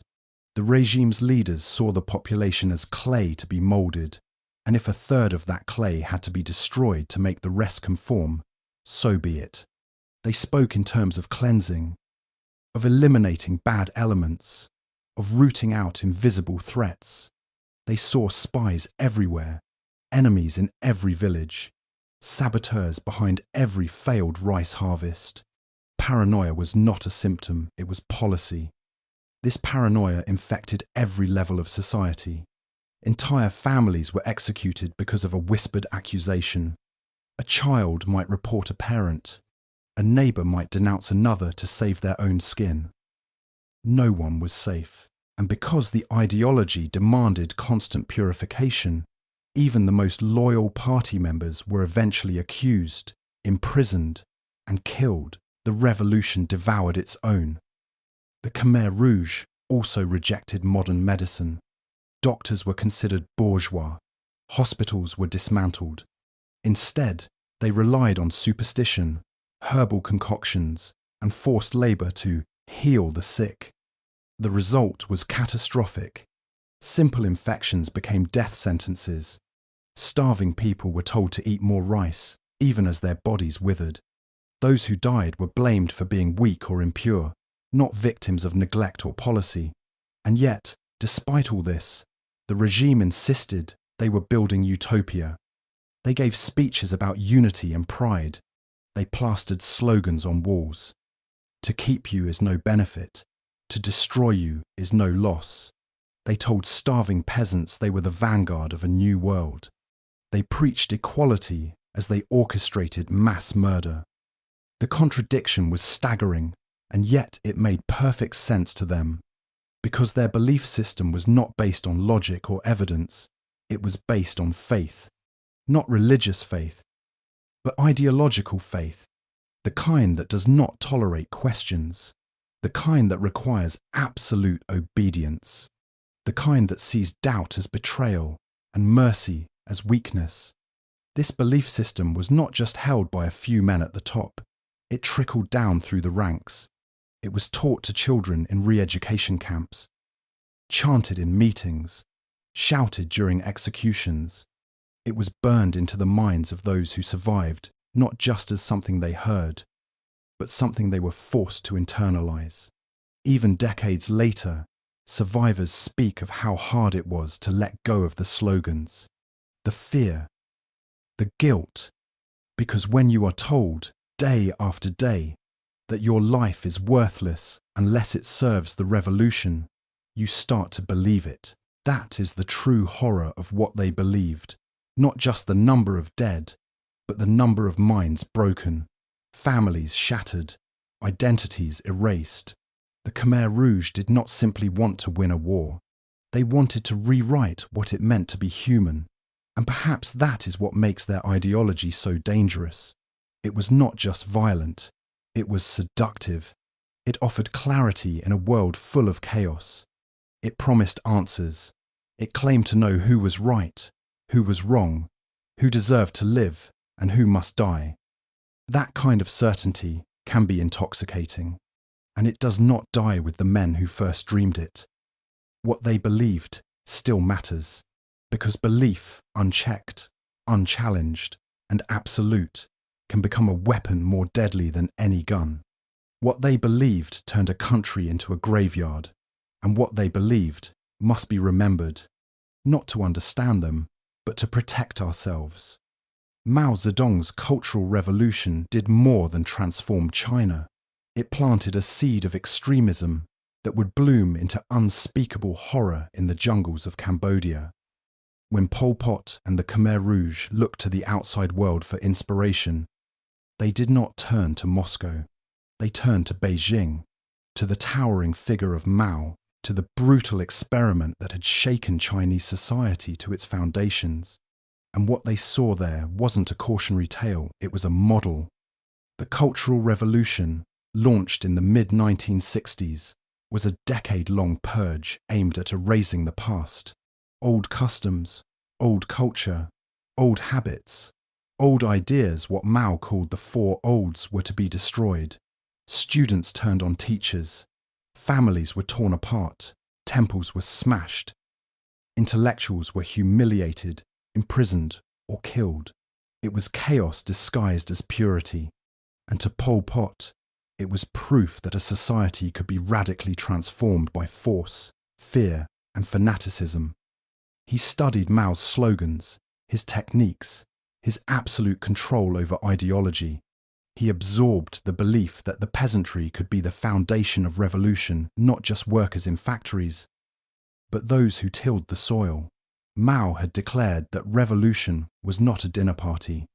Pol Pot took that to heart and made it a bloodbath. But admiration turned into alliance. The relationship between the Khmer Rouge and China was not just philosophical, it was material. As early as the 1960s, China began providing training, support, and sanctuary to Cambodian communists. Pol Pot himself visited Beijing. There, he met with Mao. The Chinese leadership embraced him, praised him, and gave him exactly what he needed: validation. When the Khmer Rouge seized power in April of 1975, China became their most important international backer. While much of the world recoiled in horror at the reports coming out of Cambodia of empty cities, mass executions, and forced labour camps, China offered congratulations. They hailed it as a great victory for the people. And then came the shipments.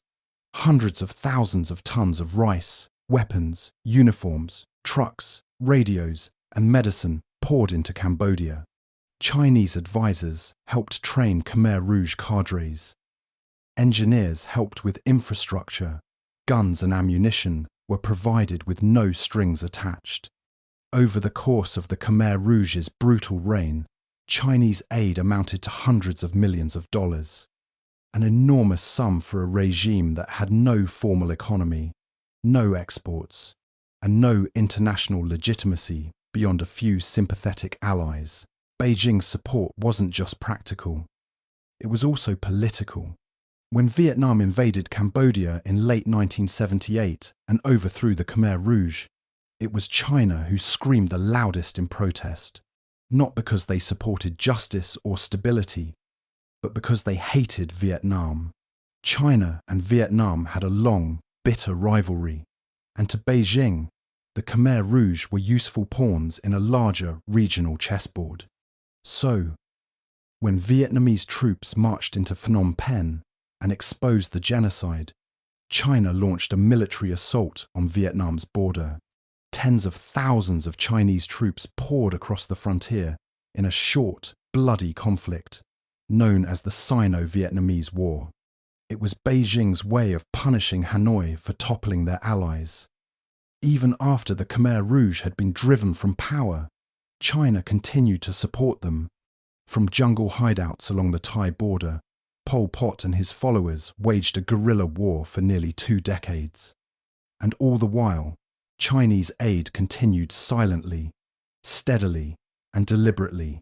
Trucks full of weapons, radios for propaganda, food for fighters. While the world slowly tried to reckon with the scale of the genocide, China helped the perpetrators regroup. The truth is uncomfortable, but it cannot be ignored. Without China, the Khmer Rouge might never have come to power. Without China, they might not have lasted even a year. The hands that built the killing fields did not work alone. But why did China do it? Why did Mao and his successors back one of the most murderous regimes in human history? Part of the answer lies in ideology. Mao's China saw itself as the true vanguard of global revolution. They viewed the Soviet Union as revisionist, soft, and compromised. So they looked for allies in Asia, Africa, and Latin America movements that shared their radical vision. Pol Pot's extremism, far from being a deterrent, was seen as purity, a return to revolutionary basics. The Khmer Rouge were brutal, yes, but they were also disciplined, loyal, and anti-imperialist. That was enough. Another reason was strategy. China wanted to encircle Vietnam, contain Soviet influence, and expand its own role as a leader of the developing world. Supporting Cambodia served all those goals. It was geopolitics, not morality. But perhaps the most chilling reason of all was that the Chinese leadership truly believed in what they were doing. Just as the Khmer Rouge believed that Cambodia had to be broken to be remade, so too did Beijing believe that revolution was worth the cost. Tens of millions had died during China's own Great Leap Forward and Cultural Revolution. Those deaths were not seen as failures, but as sacrifices.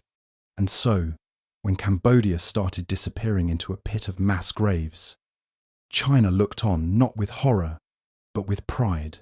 It would be decades before any admission of regret emerged from Beijing, and even then, it was vague and diplomatic. No formal apology has ever been issued, no reparations paid, no full accounting made. The Khmer Rouge were simply abandoned, their usefulness expired. But the silence remains, and it speaks volumes. History is rarely clean, it is rarely convenient, but it demands clarity. China's role in the Cambodian genocide is not a footnote.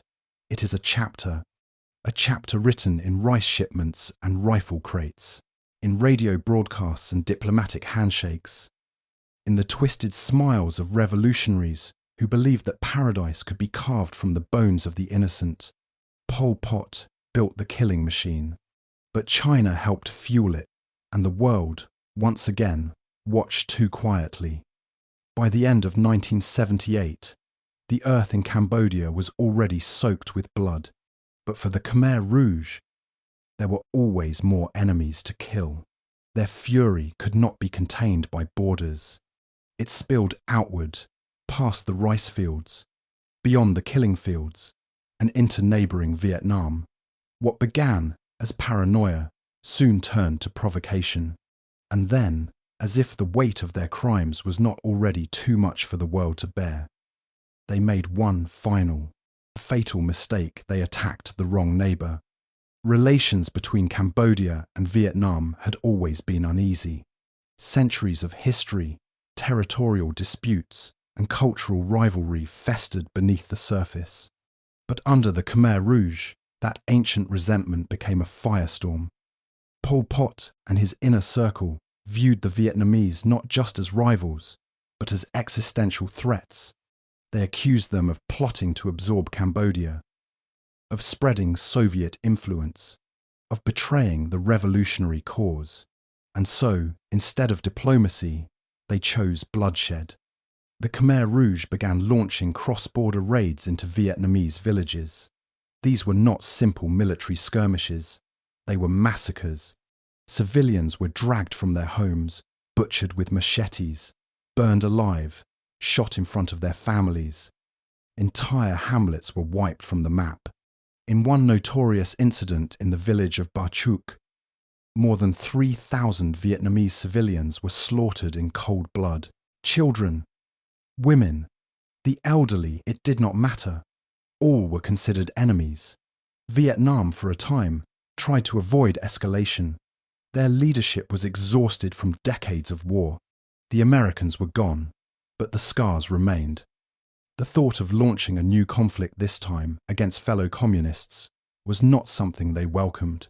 But there are moments in history when silence becomes betrayal,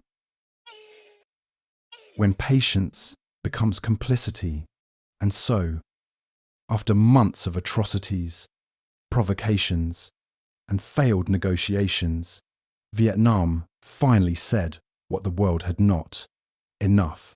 On the last day of December in the year 1978, Vietnamese tanks began to roll.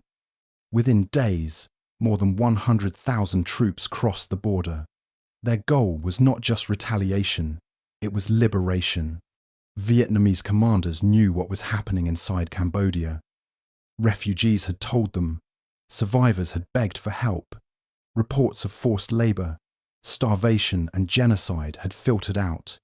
And so, this invasion was not merely a military campaign, it was a mission to stop a nightmare. The Khmer Rouge were completely unprepared. For years, they had built their regime around internal terror. They had purged their own military ranks, executed commanders on suspicion of disloyalty, and replaced seasoned officers with fanatics. When the Vietnamese came, they collapsed like wet paper. Within 2 weeks, Phnom Penh, once the capital of terror, fell.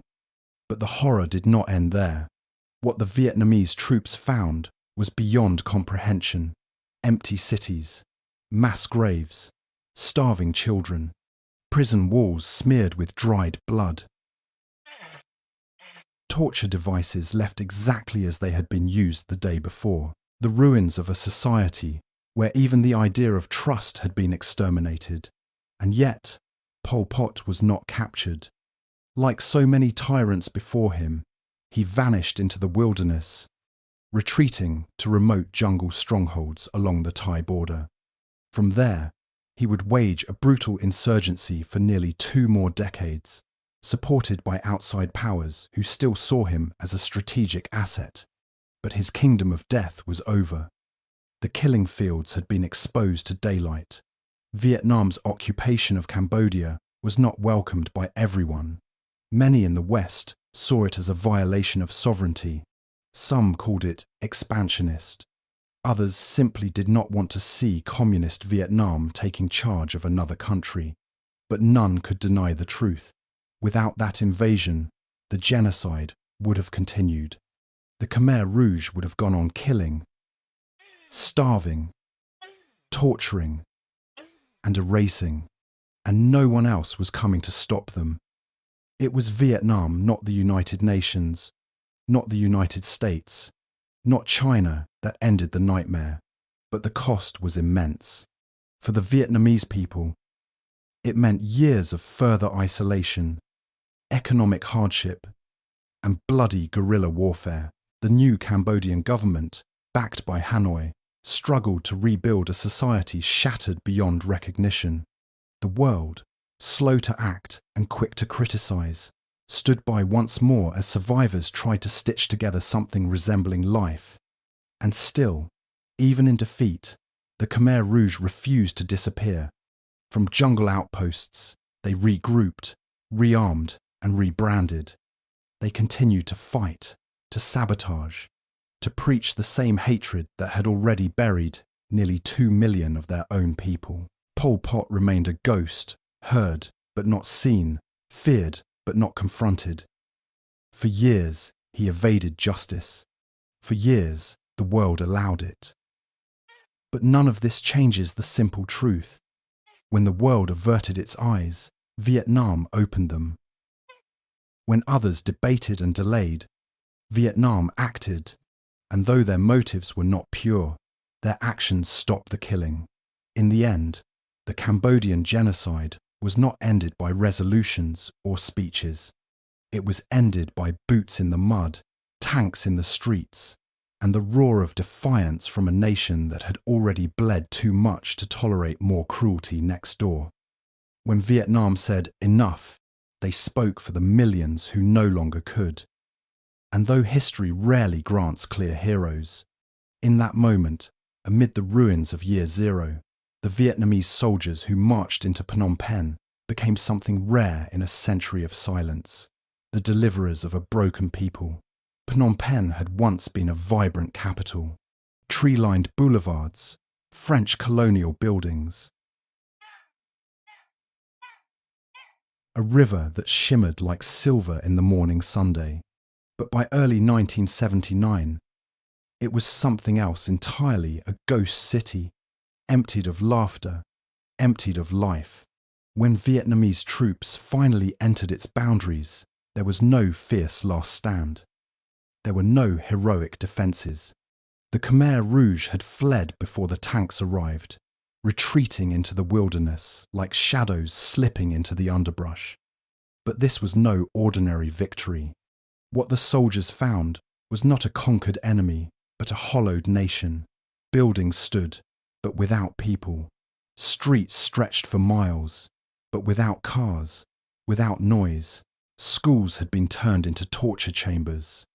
Hospitals had become warehouses of death. The National Library lay in ruins. The monks were gone.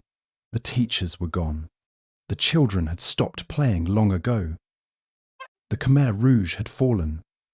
At least, that was the hope. But the truth, as always in Cambodia, was more complicated.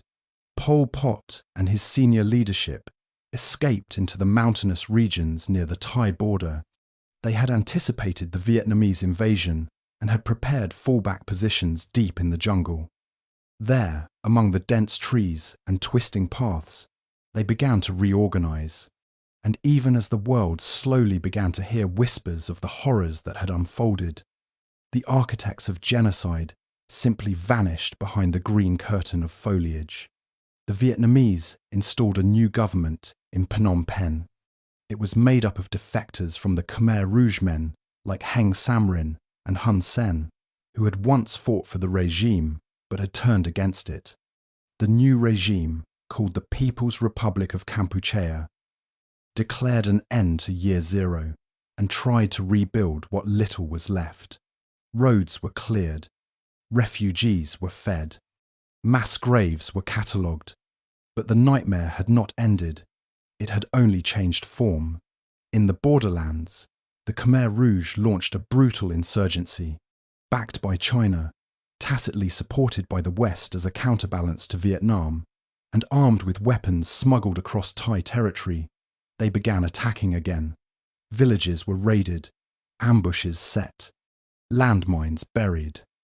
The same men who had overseen the slaughter of nearly 2 million Cambodians now claimed to be resistance fighters, freedom fighters, revolutionaries once more. Incredibly, even as reports of the genocide became public eyewitness accounts, skulls unearthed from pits, haunting photographs from Tuol Sleng, the Khmer Rouge retained Cambodia's seat at the United Nations. From 1979 until the early 1990s, the world officially recognized the genocidaires as the legitimate government of Cambodia. Diplomats who had ordered mass executions now wore suits and shook hands in Geneva and New York. It was as if history itself had been lobotomized. Meanwhile, inside Cambodia, recovery was slow. Food was scarce. Infrastructure was broken. Families were shattered, scattered, or erased. Nearly every Cambodian had lost someone, a brother, a mother, a whole lineage. The Khmer Rouge had not just taken lives, they had taken futures. And rebuilding was not just a matter of bricks and bridges. It was about memory, about grief, about learning to live among the ghosts. For the Vietnamese, their mission had come at a heavy price. Thousands of their soldiers died fighting the insurgency. Their economy, already battered by war with the United States, strained under the weight of occupying a devastated country. International aid was minimal. Sanctions were imposed. They were accused of imperialism, even as they were the only reason the genocide had ended. And for the Khmer Rouge, exile in the jungle did not mean defeat. For nearly 2 more decades, they held territory, recruited fighters, planted explosives, and issued propaganda. They changed their name, tried to rebrand, even claimed to embrace democracy. But at their core, they remained the same, an organization born from rage, sustained by lies, and addicted to blood. By the late 1980s, the Cold War had begun to thaw. Geopolitical tides shifted. Support for the Khmer Rouge slowly dried up. China pulled back. Western nations reconsidered their positions. And inside Cambodia, a fragile peace process began to take shape. In the early 1990s, a United Nations peacekeeping force arrived. Elections were held. Former Khmer Rouge officials were offered amnesty in exchange for disarmament. The nightmare, at long last, began to fade, but never fully. Pol Pot never faced trial. He died in a jungle hut in 1998, reportedly of a heart attack, though some suspect suicide. His body was burned in a crude ceremony, his ashes scattered without ceremony or consequence. A man who had ordered the deaths of millions left the world in silence, never once showing remorse. Some of his lieutenants would eventually be brought to justice. Trials were held, sentences handed down, but justice in Cambodia moves slowly, if it moves at all. Many of the worst crimes were committed not with weapons, but with policies, with orders, with silence. And silence is hard to prosecute. Today, visitors walk through Phnom Penh and see a city reborn. Cafes, motorbikes, children laughing. But there are places where time still stops. Tuol Sleng stands as a museum, now walls lined with black and white photographs of the condemned. The killing fields at Chuang Ek stretch out beneath a stupa filled with skulls. The air is heavy there, even when the wind blows. Cambodia survived the Khmer Rouge. But survival is not the same as healing. The wounds are deep, generational, and invisible to those who do not look closely. The fall of the Khmer Rouge was not a moment. It was a process, a crumbling, a retreat, a refusal to vanish completely. And while their regime ended in 1979, their shadow stretches far beyond that year, because some nightmares do not end with a sunrise. They linger, they whisper, they wait, and history must not let them speak alone. The truth had been dug from the earth, skulls stacked in towers, mass graves unearthed by trembling hands, survivor testimonies whispered through translators, recorded on cassette tapes, broadcast to journalists who could hardly believe what they were hearing. By the early 1980s, the world had seen the photos. It had read the reports. It had heard the stories of children executed, of mothers starved, of monks burned alive, of schools turned into torture chambers. The genocide was not a secret. It was an open wound, bleeding into the conscience of humanity. And yet for more than a decade, the Khmer Rouge remained Cambodia's official government in the eyes of the world. Not the survivors trying to rebuild, not the new administration desperately stitching together what little remained. No, the seats at the United Nations, the diplomatic posts, the formal titles, those belonged to the same regime that had buried over 1 million people in the dirt. The regime that had tried to erase Cambodia itself. How did this happen? It was not just politics. It was geopolitics, the kind that treats human lives like chess pieces. After the Vietnamese invasion in late 1978, the Khmer Rouge had been driven from Phnom Penh. Their killing machine had been dismantled. But in the eyes of many global powers, the real crime wasn't the genocide. It was that communist Vietnam, fresh off its own victory against the United States, had dared to topple another communist regime. China, still seething from its rivalry with Vietnam and determined to check Soviet influence in Southeast Asia, immediately threw its support behind the Khmer Rouge in exile. Arms, supplies, training, all flowed into the jungle along the Thai border. The Khmer Rouge regrouped. They built camps. They launched guerrilla attacks. They called themselves a government in exile. The West, particularly the United States and the United Kingdom, was caught in a moral trap. On one hand, there was the undeniable horror of what the Khmer Rouge had done. On the other, there was the Cold War calculus, supporting the new Vietnamese-backed government in Cambodia, even if it ended the killing, would mean legitimizing Vietnam's invasion, and in the zero-sum logic of Cold War politics, that was unacceptable. So the unthinkable became official policy. In 1982, the Khmer Rouge formed a coalition government with two non-communist Cambodian factions, groups that hated the Khmer Rouge but were willing to share a banner for the sake of international legitimacy. This new coalition, known as the Coalition Government of Democratic Kampuchea, was granted Cambodia's seat at the United Nations. For the next 12 years, the world pretended that this was Cambodia's rightful leadership. At the UN General Assembly, Khmer Rouge diplomats sat in chambers decorated with words like peace, justice, and human dignity. They shook hands. They cast votes. They spoke on behalf of a country that had already buried the future. Meanwhile, the actual people of Cambodia, the survivors, the widows, the children orphaned by famine and firing squads, received no recognition, no aid, no justice. There were voices of protest. Human rights organizations screamed into the void. Journalists wrote exposés. Refugees testified. Survivors begged. A handful of diplomats pushed back, demanding that the world stop honoring murderers. But geopolitics is a deaf god, and realpolitik does not bleed. The hypocrisy was staggering.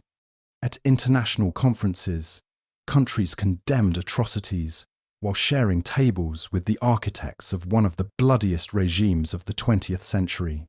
Even as new evidence of the genocide emerged, mass graves confirmed, confessions recorded, documents discovered, the Khmer Rouge continued to issue statements from their jungle hideouts, still claiming to represent the Cambodian people. They used that legitimacy as a shield, a propaganda tool, a recruitment pitch. Young men in the border camps, too young to remember Year Zero, were told that the Khmer Rouge was the real government, that they were patriots, that the Vietnamese were invaders, that the world stood behind them. And in a way, it did. This was not a case of ignorance. It was indifference. Some claimed the seat was symbolic, that it did not imply moral endorsement, that it was merely procedural. But try telling that to a survivor of Tuol Sleng. Try telling that to a mother who watched her children die of starvation in a collective work camp. Symbols matter, recognition matters, and for more than a decade, the Khmer Rouge was recognized not as criminals, but as diplomats.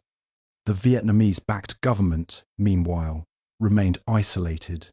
Aid was minimal. Reconstruction efforts were blocked by sanctions. Cambodia was trapped in a diplomatic purgatory, denied support because the victors of the genocide had lost the favour of the global superpowers. It was only after the Cold War began to thaw in the late 1980s and early 1990s that the world finally shifted course. With the fall of the Berlin Wall, the collapse of the Soviet Union, and China's gradual opening to the West, the old ideological battle lines faded. A peace process was launched. A new transitional government was formed under UN supervision. The Khmer Rouge was pressured into withdrawing from politics, though they never faced true disarmament until years later. Even then, the reckoning was slow, painfully slow. No formal apology was ever issued by the nations that had legitimized the Khmer Rouge's return to the world stage. No sanctions were placed on those who supported them in exile. There were no tribunals for the diplomats who wore suits by day and sent orders to jungle commanders by night. Cambodia was left to carry the burden alone, and in that silence, in that vacuum of accountability, the message was clear. Genocide could be tolerated if it was politically inconvenient to confront. The dead could be mourned in speeches, but not defended in policy. The truth could be acknowledged, but only after it no longer mattered. Today, The idea that the Khmer Rouge once represented Cambodia at the United Nations sounds like madness, and yet it happened. The documents exist, the speeches were recorded, the flags were flown. This was not ancient history. This was yesterday's betrayal. Because the world did not just fail Cambodia during the genocide, it failed Cambodia after. Top of form, the silence after genocide is not peace. It is trauma suspended in the air, like ash that never settles. For those who lived through the nightmare of democratic Kampuchea, survival was not a blessing, it was a sentence. To survive meant to remember, and to remember meant to relive. In the years after the Khmer Rouge were driven from Phnom Penh, survivors began to speak. Some whispered in refugee camps, others testified in courtrooms or scribbled memories into tattered notebooks, and some never spoke at all, too broken by what they had seen, or too afraid of what would happen if they did. But those who did share their stories painted a picture more horrifying than anything the outside world could have imagined.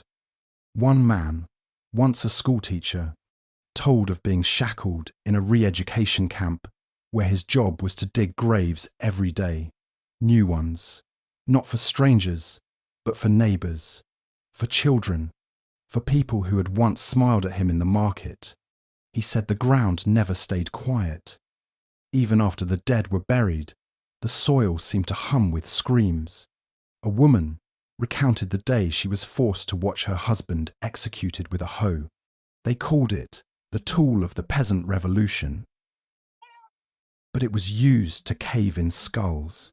Bullets, the Khmer Rouge believed, were too expensive. She remembered the sound his head made when it split, described it not as a crack, but as a wet thud, like dropping a sack of rice. She carried that sound with her for over 40 years. Another survivor, only a boy during year 0, remembered how his parents were taken away one night and never returned. He had no idea why.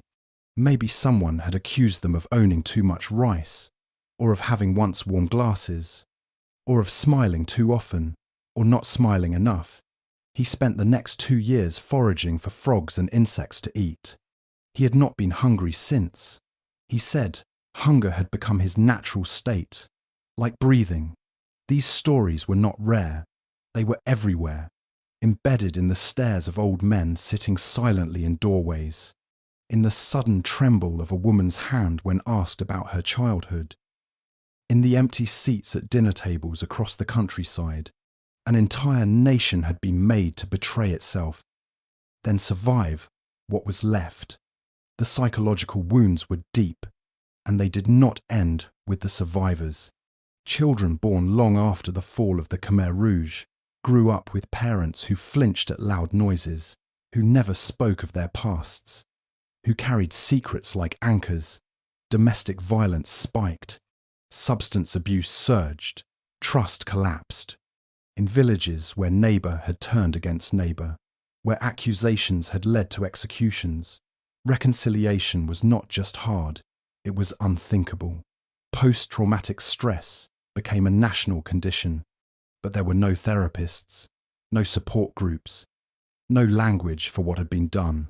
For years, mental illness carried stigma, silence, shame.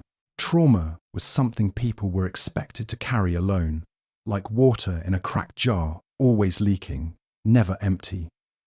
And yet, despite all this, many survivors tried to rebuild. Some returned to their former homes and found strangers living there. Others rebuilt their houses from bamboo and scrap. A few even went back to teaching. Despite having been targeted precisely because of their education, they taught children who could barely read in schools without walls, with textbooks that had been rewritten or burned. But they taught anyway, because even under the weight of grief, there is still the will to create. Some survivors became witnesses not just of the past, but for the future. Men and women testified in tribunals decades after the crimes. They stared into the eyes of former torturers, pointed fingers, and named names. Some did it for justice, others for closure, and some because they had nothing left to lose. One woman, now a grandmother, stood before an international court and described how she had been raped repeatedly by guards. She had carried the shame for years, even though the shame was never hers to begin with.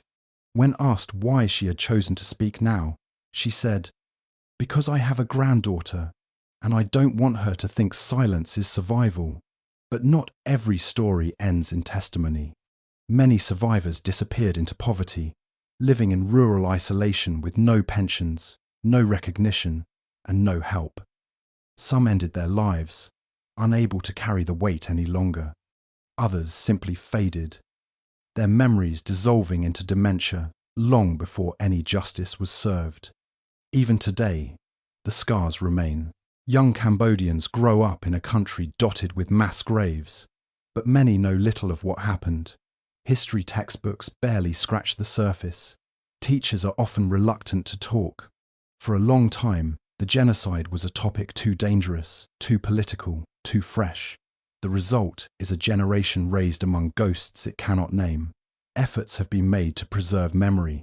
Museums like Tuol Sleng and the Killing Fields at Choeung Ek stand as reminders. Art installations depict skulls and screams. Documentaries interview the living and mourn the dead. But for many, it is not enough, because healing is not the same as forgetting. Healing means remembering properly, naming the victims, acknowledging the pain, telling the truth, even when it shatters illusions. Cambodia's trauma is not ancient history. It lives in the bones of survivors, in their children, in the silence between sentences, in the national psyche. The Khmer Rouge taught an entire nation to distrust, to fear, to destroy itself from within. That lesson cannot be unlearned in one generation, but it can be challenged. It can be named, and naming is the first step toward reclaiming what was lost. Survivors still carry their pain. Some speak, some cannot, but their existence is testimony enough. They endured starvation, torture, forced labor, betrayal. They watched the sky fill with ash and lived to see it clear. And now, in their voices, or even in their silences, they ask the world not for pity, but for memory, because the greatest crime would be to forget them. Top-of-form justice came late, so late, that some said it wasn't justice at all, just paperwork dressed in robes. When the Khmer Rouge collapsed in the late 1970s, the world knew what had happened. Mass graves had been found. Survivors told their stories. The evidence was not missing, it was overwhelming. And yet, for decades, the architects of one of the most horrifying genocides in modern history walked free, smiling, aging, living. Pol Pot, the man who called himself Brother Number One, did not die in a prison cell. He died in a hammock in the jungle, under house arrest by his own former comrades. No courtroom, no testimony, no gavel striking down his crimes. By the time he drew his last breath in 1998, almost 2 million people were already dead, and justice still hadn't shown its face. Why? How could something so clear, so enormous, take so long to confront? The answer lies not only in politics, but in fear, betrayal, and the strange, slow heartbeat of international diplomacy. In the years after Vietnamese forces removed the Khmer Rouge from power, Cambodia was not welcomed back into the global community with open arms. Instead, the United Nations, the United States, China, and others continued to recognize the Khmer Rouge as the legitimate government of Cambodia, not because they believed in them, but because they feared Vietnamese influence. Cold War logic had no room for the moral clarity of genocide, and so the killers hid in plain sight. From jungle bases along the Thai border, Pol Pot and his inner circle continued to operate, fueled by foreign aid and protected by geopolitical games. Meanwhile, survivors in Cambodia rebuilt their lives among the ruins, knowing their tormentors were still breathing free. In the 1980s and early 1990s, talk of trials was little more than a whisper. Cambodia itself was a shattered state. Its judicial system had been decimated. Lawyers, judges, and intellectuals had been among the first to die. The country needed stability. Food, infrastructure, justice, it seemed, was a luxury it could not afford. But pressure grew. Survivors, human rights organizations, and activists refused to let the world forget. They pushed, they campaigned, they reminded leaders that time was running out, that the men responsible for the killing fields were dying of old age. Not punishment. It wasn't until the late 1990s that real movement began. After Pol Pot's death, the Cambodian government, along with the United Nations, began the slow, delicate process of creating a special court, the Extraordinary Chambers in the Courts of Cambodia, a hybrid tribunal, part Cambodian, part international. It would be tasked with prosecuting the senior leaders and those most responsible for the atrocities of democratic Kampuchea. But even that was not simple. Negotiations dragged. There were debates about jurisdiction, corruption, witness protection. The Cambodian government, still riddled with former Khmer Rouge officials, was reluctant. Some worried that too much truth might destabilize the fragile peace. Others feared their own pasts might be exposed. Years passed. Documents were lost. Witnesses died.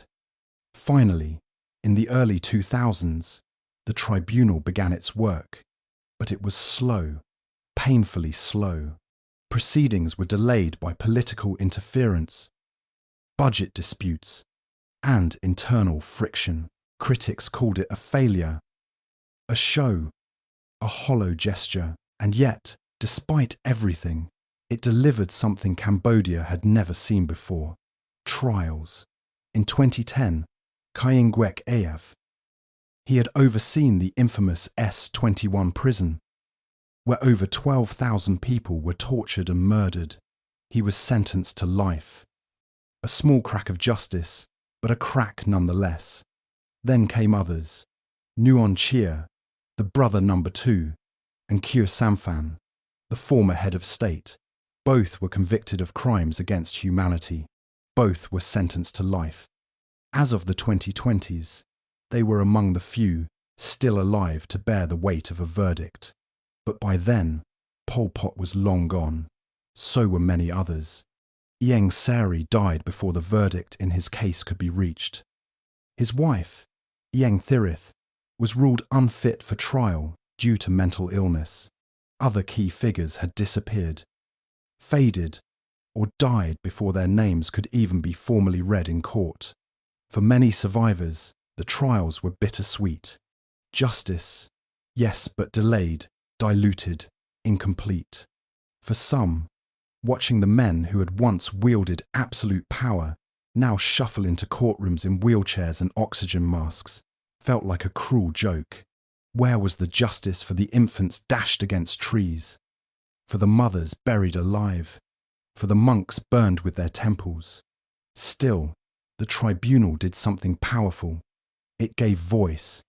It allowed survivors to testify, to speak their pain aloud, to look their tormentors in the eyes and be heard not just by Cambodia, but by the world. And that, in its own way, was a kind of justice too. It also documented everything. Thousands of pages of testimony, records, archives, a map of horror carved in legal prose.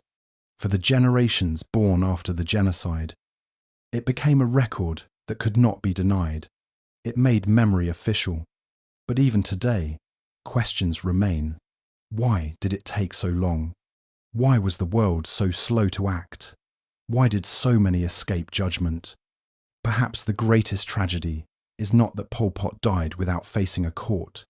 It is that his victims died believing no one cared, that the world watched Cambodia bleed and waited for it to stop on its own, that justice, when it came, was not a hammer, but a whisper. The trials were never going to be enough. They could not raise the dead. They could not return the lost years.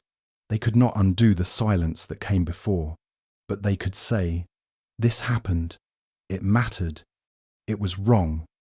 In a country still healing, still remembering, still grieving, even that, just that is something.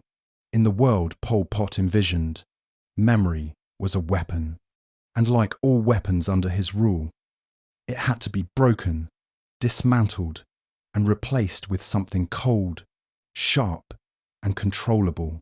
From the moment the Khmer Rouge seized power, truth became clay, something to be moulded, rewritten, and erased. History was not a record, it was a threat. The regime didn't just kill people, it killed timelines, calendars, customs, lineages. Books were burned, libraries were emptied, schools were shut down, names of villages were changed. Even the concept of a past of continuity was shattered. In April of 1975, time was reset. It was now year zero. Everything before meant nothing. Everything before was poison. They told people that the old world had failed, that monarchs were parasites, that cities were corruption, that religion was superstition, that families were selfish distractions from the collective. Everything good was now evil, and everything evil, if it served the revolution, was good. This wasn't just propaganda.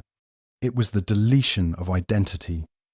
In re-education centres scattered across the countryside, slogans replaced stories. The words were repeated like chants. To destroy you is no loss. Angkar is always watching. He who protests is an enemy. These phrases were more than warnings.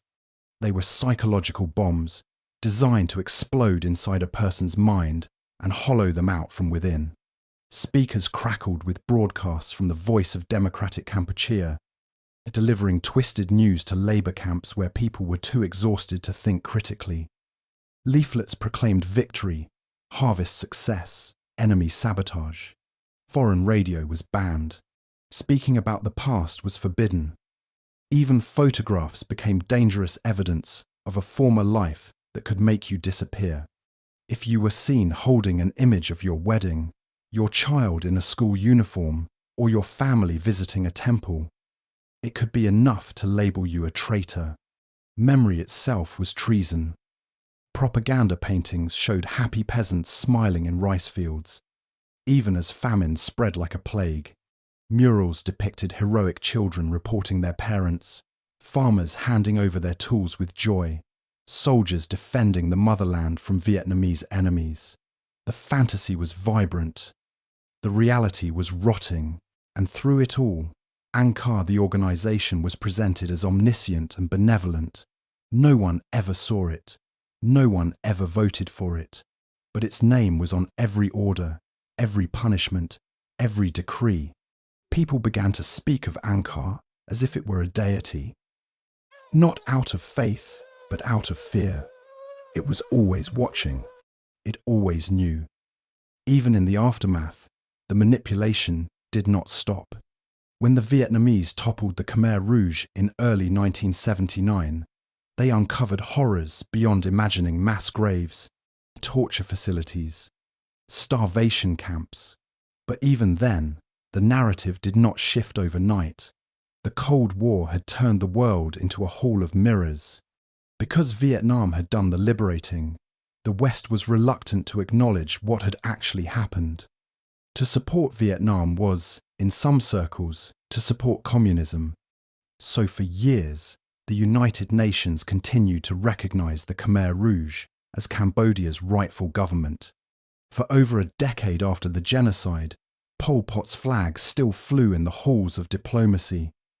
Inside Cambodia, a new government tried to pick up the pieces. But even then, Many former Khmer Rouge cadres blended into the new order. Some even held local power. To survive, the public learned to stay quiet, to not ask questions, to not dig up bones literally or figuratively. And so, a strange silence settled over the land. Survivors told their stories in whispers. Children grew up in villages that sat beside mass graves, never told what had happened in those fields. The truth was too painful, too dangerous, too complicated, better to forget. But forgetting, of course, is not so simple. In the 1990s and early 2000s, as Cambodia began to open to the world, some of the long-buried truths began to emerge again. Museums like Tuol Sleng were established. The killing fields at Chuang Ek became memorials. School curricula began, tentatively, to include chapters about the Khmer Rouge. But even then, the story was not always told in full. Some teachers avoided the subject altogether. Others simplified it. Some survivors found themselves doubted or ignored. And still, there were voices both in Cambodia and abroad who denied the scale of the genocide, or blamed it entirely on Vietnamese propaganda. To this day, denial and revisionism linger. Some former Khmer Rouge officials live freely in rural areas, unbothered, unrepentant. Others reframe their pasts as mistakes or necessities. We didn't know, they say. It was war. I was just following orders. And some younger Cambodians, born after the bloodshed, grow up unsure what to believe. If their grandparents were victims, why is no one talking about it? If their uncles were guards, why is no one asking questions? This is the aftershock of propaganda, not just lies, but the creation of silence, the kind that seeps into walls, into language, into memory. When the truth is stolen long enough, it becomes difficult to recognize. It becomes easier to look away. That is why the work of survivors, journalists, historians, and educators matters so deeply. Not just to count the dead, but to defend the story. Because the Khmer Rouge did not just want to kill, they wanted to erase. And that is a second kind of death. But the human spirit remembers. In recent years, documentaries, literature, and oral history projects have begun to reclaim the narrative. Cambodian youth are interviewing their elders. Artists are painting scenes that had no photographs. Memorials are being maintained not just as tourist sites, but as places of reckoning. A truth that was once forbidden is now being carved into stone, into voice, into art. Still, the danger of forgetting remains, not just in Cambodia but everywhere, because propaganda does not end with the fall of a regime. It lives in the spaces we don't examine, in the questions we're too afraid to ask, in the stories we decide are too inconvenient to tell. It survives not by being believed, but by being unchallenged. And so, we remember, not because memory is comfortable, but because silence is dangerous, because history denied is history repeated, and because those who erase the past are always preparing to rewrite the future. The rice fields of Cambodia were meant to nourish a nation. Instead, they became soaked with blood. What once grew food began to cradle the dead, beneath every blade of grass. A warning was buried, a lesson written in silence, in bones, and in the haunted eyes of those who survived. The world looked away once. It cannot afford to do so again. The genocide carried out by the Khmer Rouge was not sudden. It did not descend like a storm from nowhere. It was signalled. It was announced. It was visible long before the killing began. There were hints, tremors, whispers, each one a flare in the dark that should have lit up the conscience of the world. But conscience is often inconvenient, and geopolitics even more so. So the signs were ignored, or worse, excused. Pol Pot's ideology was no mystery. Long before his regime came to power, he had made his vision clear. He spoke of purification, of the need to erase history, of a classless society built through extreme force. His followers were trained in Maoist tactics and openly admired the brutality of the Cultural Revolution. But instead of sounding alarms, many in the global community dismissed these ideas as local posturing, revolutionary rhetoric, or the growing pains of post-colonial independence. Cambodia, after all, was a small country, poor, war-torn. What threat could it pose? What tragedy could it create? The truth is that the size of a nation has never once limited the scale of human cruelty. The machinery of genocide needs very little to operate just a leader with a vision, a group willing to obey, and a world willing to wait. And wait, we did. Even as reports began leaking out refugees fleeing across borders with stories of mass executions, starvation, and torture, the world hesitated. The Cold War turned global politics into a chessboard of allegiances, and Cambodia was just one square, because it was Vietnam, a Soviet-aligned state, that finally intervened and exposed the horror. Many Western powers chose denial over acknowledgement. Admitting the truth meant aligning, even briefly, with an enemy. So instead, the United Nations continued to recognize the Khmer Rouge as the official government of Cambodia for more than a decade after its crimes. Imagine that. Imagine surviving a genocide, crawling out of the mud, only to learn that the men who destroyed your family still had a seat at the table, that their flag flew at global summits, that the world shook hands with your executioners because it was politically convenient. This too is part of the lesson. Genocide is not just the act of killing, it is the act of forgetting. It is a deliberate strategy to erase not only lives, but their stories. And when the world participates in that forgetting, through silence, through delay, through diplomacy, we become collaborators, however indirectly. We become part of the machine. Cambodia was not the first time this happened. It was not the last. And that is perhaps the most terrifying part of the lesson, because the warning signs are always the same. Dehumanization, censorship, propaganda, the glorification of violence, the rewriting of history, the elevation of a leader as infallible, the silencing of dissent, the weaponization of fear. These patterns repeat like a ritual, and each time they appear, the world must decide whether to act or to rationalize. When the world looks at the horrors of the Khmer Rouge, it is tempting to place them in a box marked monsters, to see Pol Pot and his circle as anomalies, inhuman aberrations that emerged from a uniquely dark corner of history. But that's not the truth. The truth is far more unsettling. They were human. That is what makes it so dangerous. What happened in Cambodia was not the work of aliens or demons. It was the work of people, bureaucrats, teachers, soldiers, farmers, children, all of them, caught in a system that rewarded obedience, punished compassion, and celebrated murder. And systems like that can be built anywhere, by anyone, under the right or wrong conditions. So the lesson is not just, this happened. The lesson is, this can happen again. It can happen when truth becomes flexible, when leaders demand loyalty over logic, when neighbours begin to report on one another, when the suffering of others is dismissed as propaganda, when silence becomes a survival strategy. It can happen in villages and in cities, in modern nations and developing ones. It can be cloaked in flags, in religion, in ideology, and when it begins, it moves faster than anyone expects. One day, people are talking about land reform. The next, they're digging mass graves.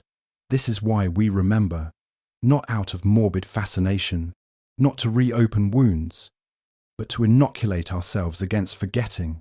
to hold up the mirror and say, this is what we are capable of if we are not vigilant. For survivors, the lessons are personal. They carry them in their bodies, in the quiet between sentences, in the names they no longer say out loud. For their children and grandchildren, the lesson is inherited, a legacy of both resilience and pain. For the rest of the world, it must become a lesson of action. We must listen earlier, believe faster, speak louder. We must fund journalism and education, support human rights observers, empower whistleblowers, and reject the idea that any atrocity is too far away to matter, because it always starts far away. And then it gets closer. The rice fields of Cambodia still grow. The land has begun to heal, but beneath the soil, the bones remain, and they whisper warnings, they whisper names, they whisper truth. If we are wise, we will listen. If we are brave, we will speak. If we are human, we will never again let the world turn red while we argue about the colour, because genocide is never just a thing of the past. It is a test we continue to take, and we cannot afford to fail it again. How does a man kill a third of his own country? Not with his own hands, not with a sword or a rifle or a bomb. No, the kind of killing Pol Pot orchestrated was slower, colder, and infinitely more terrifying. It was death by design, death woven into policy, death as the blueprint for a new society. He did not shout from podiums or write fiery speeches. He whispered into the machinery of government. He turned ideology into fuel, turned fear into law, and silence into a weapon sharper than any blade. Pol Pot, born Saloth Sar, never needed to fire a shot. He let others do that. What he did was worse. He built a system in which truth no longer mattered, only obedience, in which the past was erased, the future rewritten, and the present drowned in slogans, starvation, and the sound of shovels digging shallow graves. Under his regime, between 1 and 3 million people died. That number alone is staggering, a crime against humanity of unimaginable scale. But numbers can lie, they can numb, they can compress horror into a single digit. And Pol Pot knew this. He knew that if he could make the killing feel like math-like necessity, then maybe no one would fight back. Maybe no one would notice. But these were not just statistics.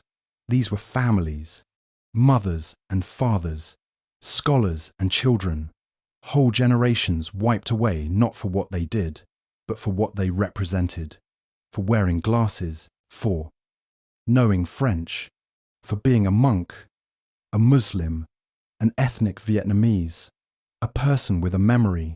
In Pol Pot's world, remembering the past made you dangerous, thinking for yourself made you guilty, speaking the wrong word, even accidentally, meant death.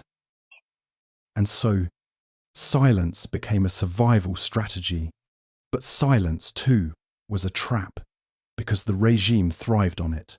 Pol Pot did not just rule with fear. He engineered a society where fear became the only language. People learned to smile while starving. They learned to nod while their children were taken away.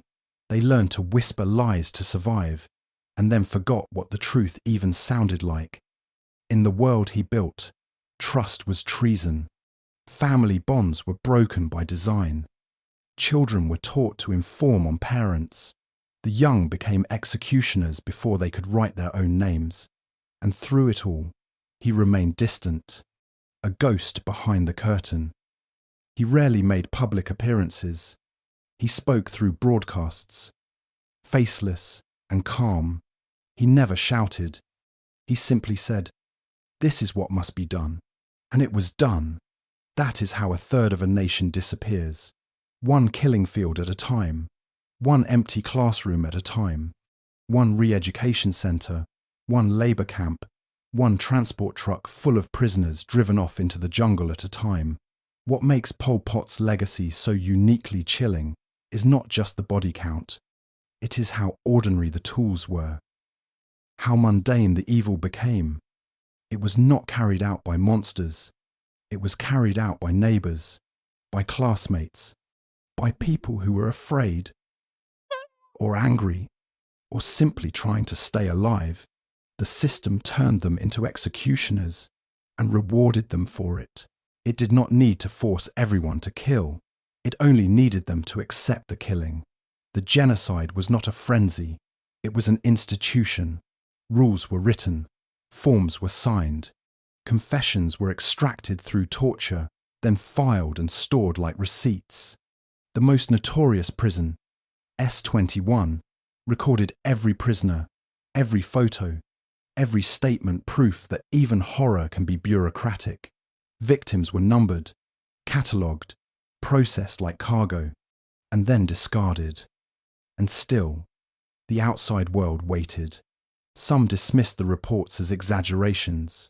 Some believed the lies spread by the Khmer Rouge's diplomats abroad. Others simply looked away. For years, Pol Pot's regime held Cambodia's seat at the United Nations. His government received aid. His crimes were debated instead of condemned. He remained, in the eyes of many international powers, a legitimate head of state. This was not just a failure of morality, it was a failure of memory, because the world had seen this before, in Germany, in Armenia, in Rwanda, in too many places to name. Genocide always begins with language, with labels, with fear, and it always relies on the belief that no one is watching closely enough to stop it. Pol Pot believed that, and for a while, he was right. His dream was a Cambodia emptied of intellect, history, and identity, a country without religion, without markets, without music, or literature, or questions, a place where the soil would grow only rice, and the people would become machines. He wanted to turn the clock back to year zero, to start the nation over, as if nothing before had ever mattered. But you cannot erase the past without blood. He turned the entire country into a graveyard to make the future he imagined. And in the process, he killed a third of his people, not by accident, not by famine alone, but with intent, with method, with belief. That is what makes him one of the most evil rulers in human history. Not the number of dead, though that number is obscene, but the way he made death normal, the way he used silence like a scalpel, the way he built a nightmare and called it revolution. And in the end, he died quietly, in a jungle hideout, not by execution, not by trial, not by justice. He died before he could be held accountable, before he could hear the verdict of a world that finally began to listen. But that does not mean he won, because the stories survive. The survivors speak, the bones remain, the lessons are still being taught. One man killed 1/3 of a nation, but he did not kill the truth, and now it is up to us to carry it, to say the names, to remember the faces, to never forget what silence can become when it is fed by fear, and what fear becomes when no one dares to speak against it. This is how we stop it from happening again, not with vengeance, but with memory. Evil is a word we throw at monsters to feel safer. We use it like a wall, as if naming someone evil makes them distant from us, inhuman, unrelatable, outside the circle of normal behaviour. But what if the most terrifying truth is not how rare evil is, but how ordinary it can be? Pol Pot did not have horns. He did not scream into microphones or froth with madness. He spoke softly. He dressed simply. He lived modestly, even when he controlled an entire country. There was no palace dripping with gold, no flamboyant cult of personality like Stalin or Hitler. And yet, in just under 4 years, he presided over the deaths of more than 1 million of his own people. Some estimates push that number closer to 3 million. That is nearly 1 in every 3 Cambodians gone. Erased, broken, buried in mass graves, starved in rice fields, tortured in secret prisons. But evil is not just a number. It never has been. Because numbers lie. They're too clean. They hide the screaming. They hide the days of starvation before death. They hide the children executed by other children. They don't show the mothers forced to smile while handing over their infants for re-education. They don't capture the sound of shovels hitting bone or the silence of entire villages turned into ashes. So if numbers don't define evil, what does? Is it motive? Pol Pot said he wanted to build a perfect society, a classless, agrarian utopia. He claimed to act in the name of justice, fairness, equality. He insisted that cities were corrupt, that religion was a poison, that Western education was a tool of imperialism. He didn't kill out of personal hatred. He killed out of ideology. The Khmer Rouge slogan said it all. To keep you is no benefit. To destroy you is no loss. You were either useful to the revolution or you were an obstacle, and obstacles were erased. In his mind, this was not murder. It was purification, cleansing, resetting the world back to something pure. But that's the most chilling part. Evil doesn't always come with a knife in its hand. Sometimes it comes with a blueprint, with an economic theory, with a dream of simplicity so rigid that real human beings become inconvenient. Pol Pot did not want chaos. He wanted order, his kind of order, and to get it, he dismantled everything that made his people human, their families, their beliefs, their memories, their individuality. He didn't need to be insane. He just needed to believe, absolutely. Maybe that's what makes him so terrifying. He was not a madman in a padded room. He was a teacher, a strategist, a man who studied in Paris, read philosophy, smiled with his comrades, and then calmly approved execution lists. He showed that you don't need to look like a monster to be one. That evil can wear the face of a bureaucrat. That genocide doesn't always march with tanks. It sometimes walks barefoot in the rice paddies, holding a notebook and a red scarf. This is the evil that hides in plain sight, the kind that turns ordinary people into tools. That tells young boys they are soldiers, not sons. That makes neighbours report each other to survive. That erodes truth until no one knows what is real. That tells you the world must be broken to be fixed, and that you are the hammer. Pol Pot's legacy forces us to confront something deeply uncomfortable. Not just what he did, but what it says about the human condition. Because if evil always looked like a snarling beast, we would know how to fight it. But when it whispers, when it blends in, when it looks like us, how do we recognize it? What happened in Cambodia was not the product of a single madman acting in isolation. It was a system, a movement, a belief that spread through villages and classrooms and farms. It was indoctrination mixed with fear, paranoia hardened into policy. And it worked because people believed it or were too afraid not to. So was Pol Pot, the most evil ruler in history. He killed fewer people than Hitler. He ruled for fewer years than Stalin. But maybe the scale is not what matters. Maybe it's the method. Maybe it's how deeply he infected the soul of a country, how he turned an entire generation into ghosts, how he made people doubt even their own memories, their own families. His evil was not flashy. It was not theatrical. It was methodical, ideological, cold. And for that reason, it lingers. Because we want to think we could spot evil if it came again. We want to believe we'd stand against it.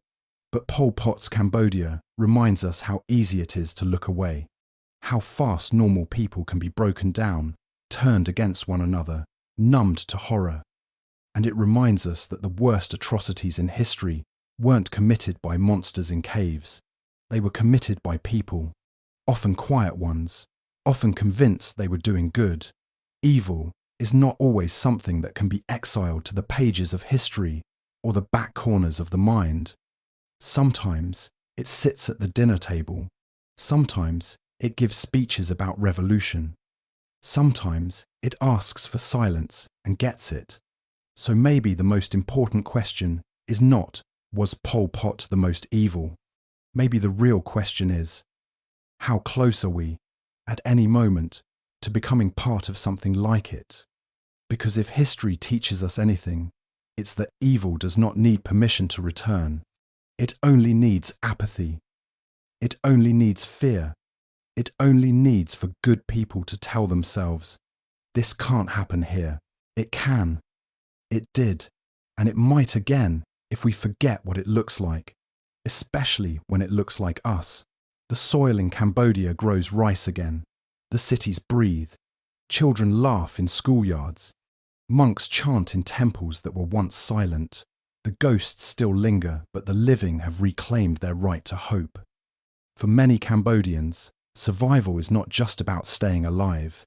It is about rebuilding meaning. It is about speaking names once whispered only in grief. It is about staring into the void left by genocide and saying, we are still here. But memory is not automatic. It fades unless it is kept.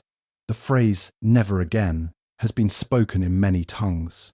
After the Holocaust, after Rwanda, after Bosnia, and after Cambodia. But history is stubborn. It does not stay buried. And silence is not justice, it is complicity delayed. Cambodia today is a country of contradictions. It is vibrant and growing, with skyscrapers in Phnom Penh and tourists at Angkor Wat. But beneath the surface, the scars are deep. Almost every family lost someone. Entire bloodlines disappeared. Trauma was passed like heirlooms, silent, heavy, and often unnamed. Parents who could not speak of what they had seen. Raised children who lived among the echoes. The dead outnumbered the living for years. In some villages, they still do. Yet from that haunted silence came resilience. Memorials now dot the landscape. Chuang Ek, Tuol Sleng. Black and white photos stare from museum walls, faces that once pleaded, resisted, or simply didn't understand. The bones of the murdered still rise from the earth after the rains. Visitors walk through fields where death once whispered beneath every footstep. And in schools, teachers tell the truth. That truth is fragile. Revisionism is not just possible, it is already underway. Some still claim the Khmer Rouge had good intentions. Some downplay the numbers. Some argue it was all an unfortunate mistake, not a crime of ideology. Even Pol Pot, who died in the late 1990s, never stood trial. He died in his bed, under house arrest, declaring his conscience was clear. Evil was never fully held accountable. Justice came late, and only in part. But remembrance came from the people. Survivors told their stories. Writers documented the horrors. Artists painted the faces of the missing. Buddhist rituals honoured the nameless dead. And slowly, the country began to speak not just to the world, but to itself. Because memory is not for museums alone. It is for morning conversations, for classroom lessons, for the quiet decision to say, this happened and it mattered. The danger now is not tanks or revolution. It is forgetfulness. Across the world, authoritarianism rises again. Leaders preach purity. Fear is used to justify cruelty. Misinformation spreads faster than truth. The tools of repression have changed, but the instincts remain the same. This is why Cambodia's story is not finished. It is not a closed chapter in a dusty textbook. It is a warning written in blood and bone. It says, watch the signs, listen to the rhetoric. Never assume that civilization cannot break. It can, it has, and it will again, unless we act. Never again is not a phrase for memorial walls. It is a commitment, it is a demand, and it is fragile. In Cambodia, never again meant teaching children that hunger was once deliberate, that babies were killed for being born to the wrong parents. That ideology can turn rice fields into cemeteries. But never again also means asking hard questions outside Cambodia. What would you do if your government demanded silence, if your neighbour disappeared, if the price of compassion became your life? Genocide is not only about numbers, it is about choices. Small ones, compromises, moments when people look away. The Khmer Rouge didn't invent evil, but they perfected the quiet machinery of it. And yet, somehow, after all of it, Cambodia endured. That may be the most extraordinary thing. Not the scale of the horror, but the fact that a country torn into pieces by starvation, bullets, and betrayal chose to rebuild, chose to forgive even when justice was incomplete, chose to plant instead of burn, to chant instead of scream. Today, monks once again walk barefoot through the streets at dawn. Farmers till land once soaked in blood. The survivors teach, sing, and testify. And younger generations, who never saw the darkness firsthand, are learning to carry the torch of truth. But the world must meet them halfway, because remembering Cambodia is not just about honouring the dead. It is about protecting the living. The next genocide will not look exactly the same. It never does. But it will come draped in false promises. It will begin with dehumanization, with us versus them, with speeches that sound patriotic but rot from within. That is when never again must be more than words. It must be policy, education, outrage, courage. It must be the will to intervene, not after the killing starts, but before. The story of Pol Pot should live on, not to terrify, but to clarify. Evil is not rare. It is possible anywhere. But so is resistance. So is survival. So is healing. Cambodia's soil has soaked up too much blood. It has grown pain and rice in equal measure. But from that ground also rises something else testimony. And it tells us, quietly but urgently, that never again is not a promise kept by time. It is a promise kept by action. And the time to act is not tomorrow. Never again is now.